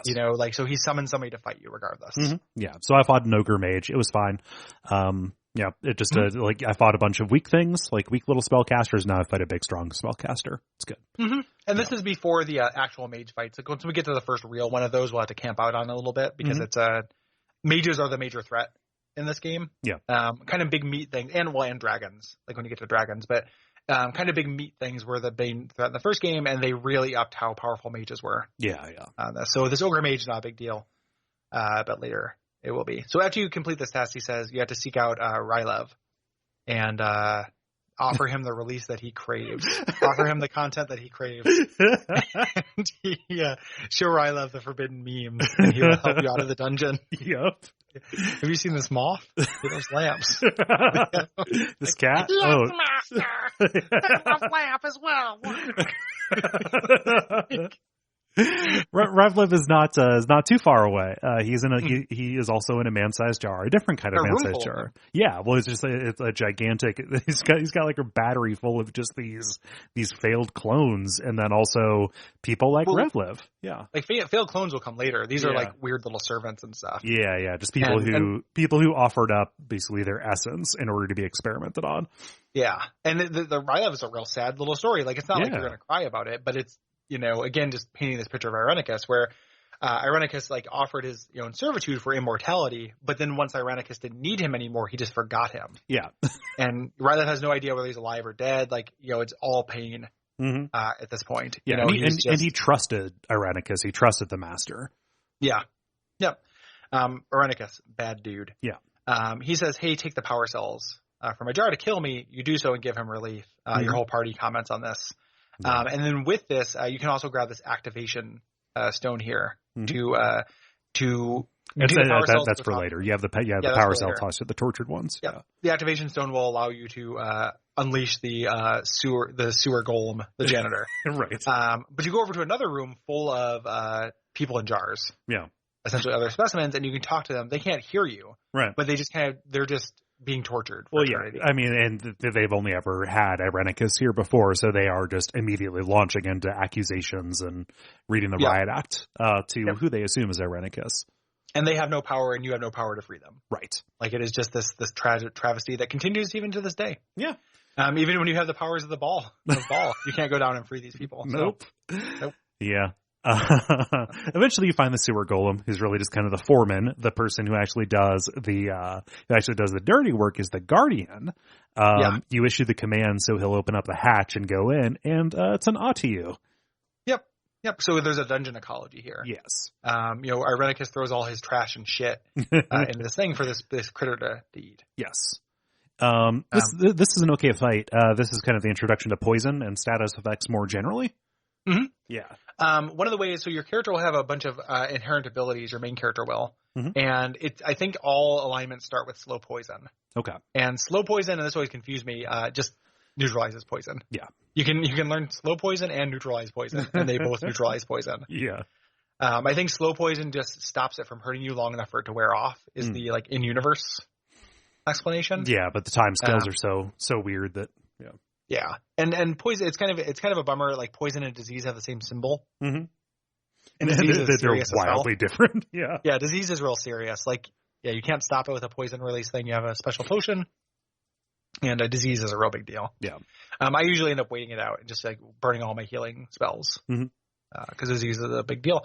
You're in this whole thing is very like dungeon and creepy lab, but afterwards you find this like beautiful bedroom. Yeah. Full of traps, which is really interesting. This is living quarters. Yeah. It is a full living quarters. Even though we are living underground, you want to have a bedroom and you want it to look out on something nice. So there's this like forest glade out here, complete with dryads. Because why not? Yep. Which Irenicus has trapped these dryads there to like keep this forest, alive. Right. And going. So, and this actually plays into his story, which we'll learn later. Yeah. And they say like, hey, we're trapped. The only way we can be freed is if you take these acorns, take them to our queen. They'll plant new trees, and we can teleport to those trees. Right. So this is way in the future. This is saying, again, the game's teaching you a lot during this first dungeon. This is hinting at the scope. Yeah. Of what you're going to do, because this isn't a quest you go do now. This is a quest you solve 10 hours later, maybe. Yeah. Like depending on when you go to Windspear Hills, but you can do that in any order. Mm-hmm. This is something that happens way later. Yeah. And also it's asking you to trust these creatures, right? Everything else has been so hostile. You have to believe that they're not going to turn on you. Yeah. Yeah. And just, again, it's also showing how terrible, Irenicus is. Yeah. They warn you about the mistress's chambers. Yeah. Which is really kind of great. Like he set up this room, this mistress here, for this, and it's this totally trapped, like, beautiful ladies' room. Yeah. Canopy bed and such. Yeah. You go in, it triggers an alarm, which brings in some lesser clay golems. Like these are the first real, kind of damage sponges that you fight. Yeah. And regular full clay golems are a real problem. Yeah. And this lesser clay golems are okay. Yeah. And Imoen, this is where Imoen was tortured. Right. Often. Yeah. And even when Irenicus was not torturing her here, he was just describing it. So she's having, traumatic flashbacks to lots of stuff that we're seeing here. It's kind of a reasonable reaction to what she's been through, but specifically this. Yep. Additionally, like when we find Khalid's body, it's a terrible thing. Yeah. Yep. Which we'll get to. Yeah. There's a library which we had to go through, and we meet the Duergar, the deep dwarves, who also serve. That's one of the classes of enemies you run into here. Yeah. And they serve Irenicus as well, and they're loyal. They're not being tortured by him or anything like that. No, they act as they act as smiths for him because they're evil. They're Duergar. They're creatures of the Underdark. Yeah, there's goblins as well, which we didn't really talk about, but they're kind of around. Scattered about. Just ambient goblins. Yeah, he's the ambient goblins. He's playing Dungeon Keeper. There's just some gobs running around. Yeah. And an air elemental from the mistress's quarters opens this door forward. So this actually is kind of like a little side area. This led me to believe that I was on an airship. I have no idea what's going on here because you step out on a wing and you're just above. You're just in the sky. You're like above a black void. Yeah. So I think this is the elemental plane of air. Okay. That you are in. Yeah. That you go out through, because I think this is. I mean, it's not totally clear. They could have done more with this, but I think this is just showing Irenicus is big time mage. Yeah. He has access to this. Mm-hmm. But yeah, you clear out some methods and you find a genie who says, hey, I've got something of yours. You have to break him free by finding his original flask. You get that from the Dryads, and again, you have to trust him. It gets you a +2 Sword of Chaos, which Minsk owns with. So Yeah. Yep, and having a +2 weapon now is really good. One of the things that is true about second edition is like minimum. So an enemy will need +2 or +3 weapons to be hit. Yeah. There. So having, getting up to a +3 relatively quickly is really good because you'll run into enemies that you need +3 things. A little pro tip, and this serves for you as well, Cole, but for people who are listening, Melf's Minute Meteors, the spell hits as a +5. Oh, damn. So you can always have your casters have that up, and you can get through. I mean, they don't hit very well because their Thaco is shit. Right. But you can memorize a full suite of castings of that, and usually plink down things that are, that require too high a level weapon to hit. Okay, good. Yeah. You move up to use that teleport key to teleport up to the second floor here, and you meet somebody immediately. You meet a character named Yoshimo, right? Who is the only pure thief that you get in the game. He is a bounty hunter, is his class, so he is good at setting traps. Yeah. And as you get traps are kind of interesting in this game. They're really cool. They play towards this tactical thing. They ignore magic resistance. And high level traps do really high level things. Like a high level bounty hunter can have a trap that casts time stop. Good God. It's a 9th level spell that is just like really godly. Like just allows you to do things. Yeah. Like the enemy is frozen for a certain amount of time, and you just do whatever you want while that's happening. So he's actually really useful. Yeah. And he was captured by Irenicus. He slept in. You can ask him like, hey, where are we? Yeah. He's like, well, I think we're in Athkatla. But I don't know how long I was knocked out, so. Yep. So who actually knows? Right. He will join your party, kind of rounding out a little bit, bringing you up to 5. Yeah. I like Yoshimo. He's good. Yeah. Yoshima's great. Yeah. So offer to let him in. He gives us some information. He says, hey, there are some portals ahead. There's a room full of portals. They're going to bring in some methods, and there's also a room full of these lockdown wands that are kind of guarding the escape. So letting us know a little bit what to prepare for. And in that next room, this portal room, there are similar to the Mephit machine before. There are these Mephits being of different types, different elements, these little imps being summoned in, and you have to put somebody on destroying duty. Yeah, destroying the portals while everyone else holds off the Mephits. Again, just kind of giving you an idea of this variety of combat. This is the room where Khalid was tortured. Yeah, and Nahira kind of loses it, which is kind of crazy. Given how stoic she has been up to this point. Yeah, and will not allow, you can't console her. Right. She's inconsolable about it. Like the only thing you can say that will make her happy is we will get like vengeance. Yes. On this, but this is the first time your party members will interact with each other. Imoen will try to tell her she understands, and Jihiro will rightly say like, go fuck yourself. Yeah. Not the time. In mourning, not the time. Like when someone's in mourning, like you don't do that. You don't like, oh, the world's actually not that bad. Because did you know that water supplies are up 20%. There's a time and a place to do things. And so Imoen kind of steps on that thing, and then Imoen kind of like blue screens, like she has these kind of almost like trances. Yeah. Where she's remembering things. She's like, actually, no, I do know what happened. I do understand. Yeah. Like I watched the body be desecrated. Like I was here for this. Yeah. This wasn't torture. This was superfluous. This was not to an end. Yeah. Yeah. And here you go into the next room, and here is where we have our failed clone room. Here, there's an assassin, a shadow thief, fighting a failed clone, and she believes that you are actually Irenicus. Attacks, and there are all these sections. This is setting up his backstory for later. This kind of intrigue of him cloning the mistress. Right here. Yeah, and not doing a very good job of it. Yeah. There's descriptions of these. A lot of this is very tabletop, where it's text based. Like you have a little question mark, and you hover over things, and you click on it, you'll read about it. Yeah. And instead of graphically showing these failed clones, it will describe them. Yeah. Gnarly stuff. Yeah. You find a throne room that has some enemies in it. It's great because they walk into those wand traps. Throughout this dungeon, you have been finding like key to the wand of lightning bolt, etc. And they are set up in a line, kind of in these bands as you approach the throne. And you need to have somebody go in and unlock those wands, and you get them. And wands are incredibly useful. These ones, since they're kind of high level wands, they have one charge on them as their whole thing. But if you ever want to recharge a wand, you can sell it and buy it back. Yeah. That's how you recharge a wand, and it will cost a lot more because a wand's price is directly related to how many charges it has. But it gives you access to like license to buy them essentially. Right. Which is cool. After you get through this room, there's this little side room where there's a character who is captured. Yeah. He's in a terrarium. Yeah, he's in a terrarium here, which should be your first clue. That maybe something's going on with Frenadin. Yeah. He starts out as an old man, appealing to your mercy. Just let me out of this jar. It's terrible.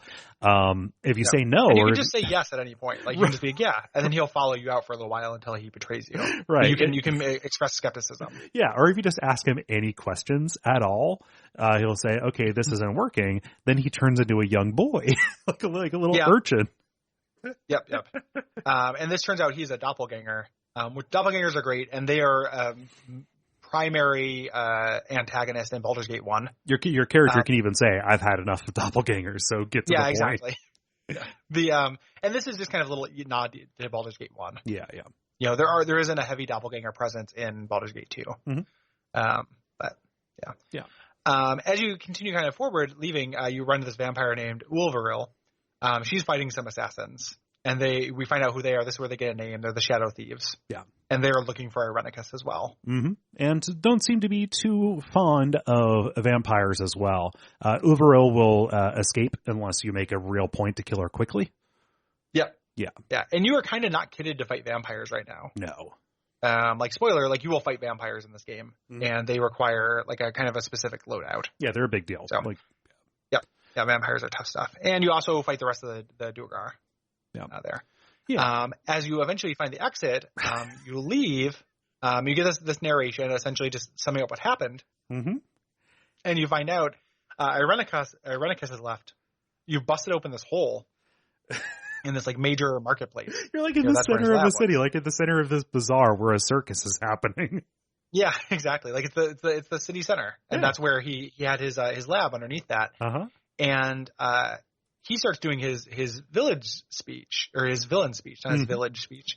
And he's just like mowing down people. Yeah, this is especially weird if you have gore turned on, because he is giving people left and right. He gives people like nuts. One of the things I love is just like a minor Easter egg in the Baldur's Gate games is that there's a chant that happens when you cast a spell, and it's specific to the School of Magic. Oh, yeah? It happens. So it's always the same. It's not like Irenicus is voicing these things, but you get to like whenever they have to show magical violence, it's a little dorky and stilted, because they're just little guys, little tiny like 1 inch tall guys that will do this little chant and somebody will blow up next to them. But it's just kind of fun. Like I find it very quaint. Yeah, and that's what's happening here. There's a lot of we get a lot of cutscenes of Irenicus doing that. Yeah. But we kind of see how harried he is. He did not expect this attack from the Shadow Thieves. And it's kind of just kind of messed up all of his plans, and he's yelling. I was very unclose. I was very close to unlocking the ball spawn. Yes. Your named character, their power. They are the godchild. I was so close, and you guys fucked it up. Yes. And as he's about ready to deal with you, Imoen notably fires off a magic missile at him. And then some mages appear and say, "Hey, this discharge of magical energy is happening without sanction. We need to take you to mage prison." Yeah, you got to go to mage jail, my friend. You have to go to Spellhold. And Irenicus, because he is like a 12th dimensional chess master, like he didn't expect this interruption, but he rolls with it. Yeah. And he says, I insist you take the girl as well. Yeah, she used magic outside. You have to take us both. I'll go peacefully. After he like blows up a guy too, like he's you get the sense that the cowled wizards are no problem for him. Right. And they're the law in these parts. Like they basically control Athkatla, and are a big deal in general. Yep. And then you lose Imoen. They teleport away. Yeah. So your little sister is gone, and also the person who tortured you for an indeterminate amount of time is gone as well. Yep. And who motivated in the attack recapture you. That's what killed Minsk's witch. The person who killed Khalid. So everybody who's there now has motivation. The person who interrupted Yoshima's nap. Everybody has a motivation now. Yeah. So and as you're saying there, just so to give you your bearings and stuff, a man named Lyra approaches and says like, that's what happens. You can't use magic in the streets. in Athkatla. Forget it, Jake. It's Athkatla. Yeah, it's Athkatla town. And the way this works in the game is that you can't use magic on the streets. You can use magic inside inns and stuff. Mm-hmm. Nobody can see it, and you can eventually buy a license if you want. You can go like get them to look the other way. There's actually I only did this once. I did during my last game. I didn't do it here. If you are just ballsy as hell. And if you kill enough cowled wizards, you can use whatever magic you want because they will stop trying to stop you. That's awesome. And they're nasty. They keep showing up. So you have to kind of really prepare for it and be like, okay, I'm doing it. This is the time. Cause eventually they summon a demon and you have to kill this demon. If you kill the demon, they just stop. They're just okay, you do what you want. That's amazing. You're the elephant in the room. Where does an elephant sit? You get to sit wherever you like. Right. And not recommended for when you first leave the dungeon. No. But Lur gives a little bit of background. There's this war between the thieves and this new guild that has popped up. That's probably what we saw happening here. Mm-hmm. You can reasonably surmise, that there were the shadow thieves. Yeah. And a nearby Omnian soldier says, MOM would not have been taken to the city jail like any place that I know or could take you. The Cowled Wizards have their own lockdown for mages because how do you lock somebody up who has a knock spell? Yeah, right? Exactly. Yeah. So that's why you have your kind of proper nouns for this, is what to look into. Like the shadow thieves, there's a mysterious new guild. The Cowled Wizards have your friend. Mm-hmm. They recommend that you go over to the Copper Coronet in the slums. Yeah, this is the place where Yoshimo was sleeping. Yes, where he's sleeping, and also just where if you dismiss a party member, they'll often go here. This is kind of the Adventurers Inn here. And your party will tell you to go here. And when you get there, you meet a man named Galen Bale. Flags you down, and he keeps going, coo! Like he's a pigeon man? He's doing little thief calls. He's always telling you that there are guards coming. Yeah. Or it's in Bottle Rocket. Oh, yeah. He says, listen, I know somebody who can tell you where Imoen and Irenicus were taken. I can't tell you the name of the organization. They'll help you, but it's going to cost 20,000 gold. It's a lot. And you can say, oh my God, how about 15,000? He goes, nope. You're asking us to cross the called Wizards. I guarantee this is what you need to be doing. Yeah. And no real choice. Yep. You have to raise this money because you're a stranger in a strange land. Yes. You have no way to do this. And we do get a little cutscene of Irenicus and Imoen standing in front of a council of cowled wizards. And Irenicus is impatient with them again. There are hints that he is doing this on purpose. This is his game. Right. And they get summoned or banished to a place called Spellhold, which you won't see for 20 hours or whatever. Right. And this sets up the remit of the chapter 2 of the game, which I think is genius. Is that the Ludo narrative dissonance slayer that is just hey, do side quests because you need money. Yeah. It's so simple. Yeah. There's no time pressure. I mean, there is because somebody that you love is in jail. So you don't want them to be in jail for very long, but it's not like the end of the world is coming. It's not like an army is on the march. Et cetera, et cetera. It's no, just go out and find your own work. There is work to do in this big fantasy city. Yeah. And they in give the city of gold, Yeah. Exactly. And they give you the number that you have to get is significant, mm-hmm. and it is meant to feel overwhelming and that you're going to have to do a lot. And this is just, we're going to talk about the actual content of this in the next episode because we're almost done here. Mm-hmm. But I love just the way this, the treadmill this puts you on, mm-hmm. because you go and you do a quest and you get a big chunk towards doing this thing. With all the stuff you sell and your rewards, I came back from this $12,000. That's more than halfway there. But no, you got to cover your supplies.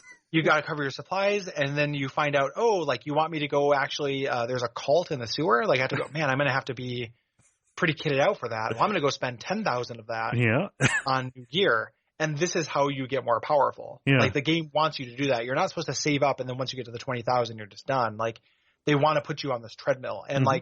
If you do everything, you don't have to worry about money. I left the city with 55,000 and I have 90,000 now just from doing things. You will get enough money. Yeah. This is not very much money. For as much as the economy is a big part of this middle section, is it correct to assume that you do fall into the same, money stops meaning anything after a certain point kind of economy problem? I have so much money. Yeah. It happens near kind of the, cause you buy big shit, mm-hmm. there are some really pricey items that are really good. so what the rhythm I was in generally was I would go do a major side quest, come back and be able to buy one of the the big ticket good things and totally resupply and maybe buy a minor thing. Yeah. But usually buy one of the really big ticket, awesome, 20,000 gold things. Right. And yes, I could just then go to the Shadow Thieves or go to the other faction and it's spoilers, the Shadow Thieves or the faction that Galen Bale works for. Go there and actually start the thing. But also I just knew there's a version in the narrative that's I saw how powerful Irenicus was. I walked through his works. I'm going to need to be powerful for this. Yeah. It's not just hey, I need to raise money. It's also I need to gain strength. Mm-hmm. You're just really well motivated in that. And I just I can't, I bag on this as a decision law, and it's actually something I like. But man, in Fallout 4, where the remit of Fallout 4 is that you have to go rescue your son. One of the DLCs is you going and rescuing somebody else's son, somebody else's kid. You could take a break to go rescue another kid. Well, you need to it's so dumb. Sometimes you might want to just work out a practice, kid. Exactly. Maybe you're not get my rescuing shoes on. Yeah, you got to build up to your own kid. How did video games get so bad at this? In the 20 years or whatever, video games suck about that now. Were they good about it before this? I don't know. In Baldur's Gate 1, it made a lot of sense. You were always kind of being sent somewhere. You didn't have to raise money, but you were always being it was more they handled it through directionlessness. Right. But compare this even with something like Morrowind, which you always have that you could get stronger as a thing, but you also there's a real sense of urgency in Morrowind. Yeah. This is the perfect kind of setup because there is a sense of urgency, but the pacing in this game is so good, it flows in a way. You're always doing something different. The quests don't take that long to do. Even these kind of major ones are a session, and you then you're on to something new and interesting with new monsters and stuff. And when the pace actually quickens, when you actually get to the more railroady part of things, it stops doing that. Yeah. You stop and then spoiler, and this is useful for you to know, is that you eventually come back to the city. You leave the city and come back. You can do everything that you didn't do the first time when you come back. And when you come back, you explicitly have a let's gather strength and allies. Yeah. Kind of thing. So you have reason to go do this stuff again. Yeah, so you go pick up the pieces. Yeah. They're always giving you reasons to do that exist within the narrative. And it just really elegant. Mm-hmm. Really, really good. Yeah. Also buy the glasses of identification from Galen Bale's buddy. Fuck yeah. I forgot to, and had an annoying time identifying things for a long time. I appreciated your little pro tip on that. And no problem. 3 identifies per day, 3 hots on a cot, and identifies. Is what they say. And you're able to tell if the cot is cursed. Yeah, the cursed cot of backbiting, the curse, cursed, like a sleeping on a pull-out bed. Yeah, is cursed. The cursed cot. Yeah, the Hardy Boys really they kind of lost their way toward the end. Yeah, the cursed cot was not that I don't care if the Hardy Boys had a bad night of sleep. It just doesn't bother me that much. Yeah, so that's the beginning and generalities of Baldur's Gate. Next episode is going to be spicy. We're going to be talking about everything in Athkatla that you do before you align with a guild. Episode 3 is going to be chapters, everything after that when you leave the city, and then episode 4 will be the end game. Yes. Looking forward to it. Yeah, and then also the listener responses are going to be bundled up in number 4. Yeah, so that might also be a spicy episode. Yeah. So buckle up, motherfuckers. Baby. If you have responses, hit us up at duckfeed.tv/contact before the 15th. Yes. What else happens on the 15th? Shit, Gary. Yeah, no, Duckstream. Sorry, you caught me off guard. Yeah. So be prepared for both. Have your responses ready, and also be prepared to watch 48 hours of video game streaming from your friends at Duckfeed to benefit the Transactive Gender Center, the 5th anniversary, the 5th annual Duckstream. The big 05. Yeah. So we'll have information, places to donate up on our website and hit, look up social media to see that. Really excited about that. If you have things to say about what we're talking about in January, which is River City Ransom, Owlboy, or Final Fantasy X, hit us up at duckfeed.tv/contact as well by the 15th of January. Gary, the sad thing is, now that I have a kitty cat, I can't do the confetti cannon anymore. Oh, yeah, that's true, actually. Yeah. You have to find something. You have to do a treat cannon. Yeah. Can I put up some kind of like treat shirt? And every time every time we hit a milestone, I put on the treat shirt, and then Greta just crawls all over me. You can be if you can make a treat shirt. I don't feel like you tell another man if he can make a treat shirt. I think you just believe in them. They just actualize it. Yeah. Visualize and actualize the treat shirt. Yeah, make a treat shirt. You want to see a treat shirt. We'll figure it out. Yeah, so there will be some kind of treat clothes. Enjoy the treat clothes on that day. If you like us, if you like what we do, and you like that we're doing this game, and you like that we're doing, we're able to, pay our rent and stuff, and do this kind of this work for things, you can support us directly if you go to patreon.com/Duckfeed.tv. Yes, and I appreciate everybody who has done that so far, and everybody who will take a look as a result of listening to this. Yeah, really, really do appreciate it. Yeah. So I hopefully you guys will take a look at that. Mm-hmm. You can also rate and review the show on Apple Podcasts or anywhere that you find it. Yeah, talk about us on blogs, social media, message boards, things like that. Yeah. That's really, really helpful. Mm-hmm. Extremely helpful. I think that's probably about it. I think so. So until next time, what should they watch out for? I mean, John Arenica seems like a real bad seed, so... Yeah. Alternatively, who is Boodog?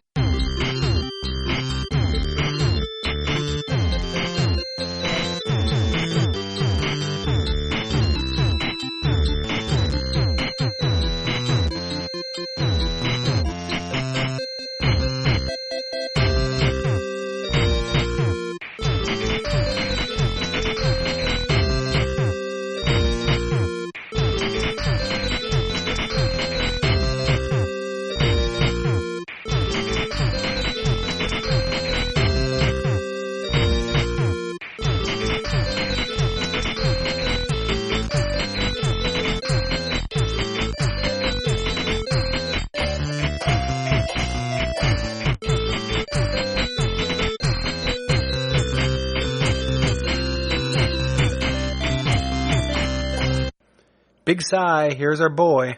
A den of stinking evil. Cover your nose, Boo.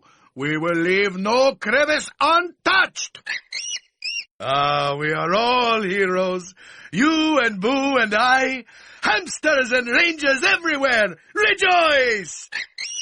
Boo likes the forest. Boo must have his exercise, lest he bite us all in hard-to-reach places. Butt kicking for goodness! Cities always teem with evil and decay. Let's give it a good shake and see what falls out. Flowers are beautiful, aren't they, Boo? I wish there were more to see. Fool me once, shame on you. Fool me twice. What's it? I'm huge. Gold plate and bucking steel. Go for the eyes, Boo. Go for the eyes. Rusk! I grow tired of shouting battle cries when fighting this mage.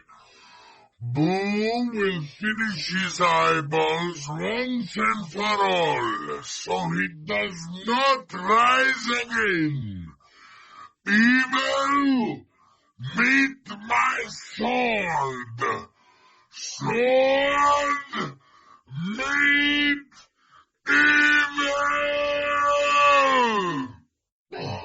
I need it soon. Lest my hamster become an orphan. If I can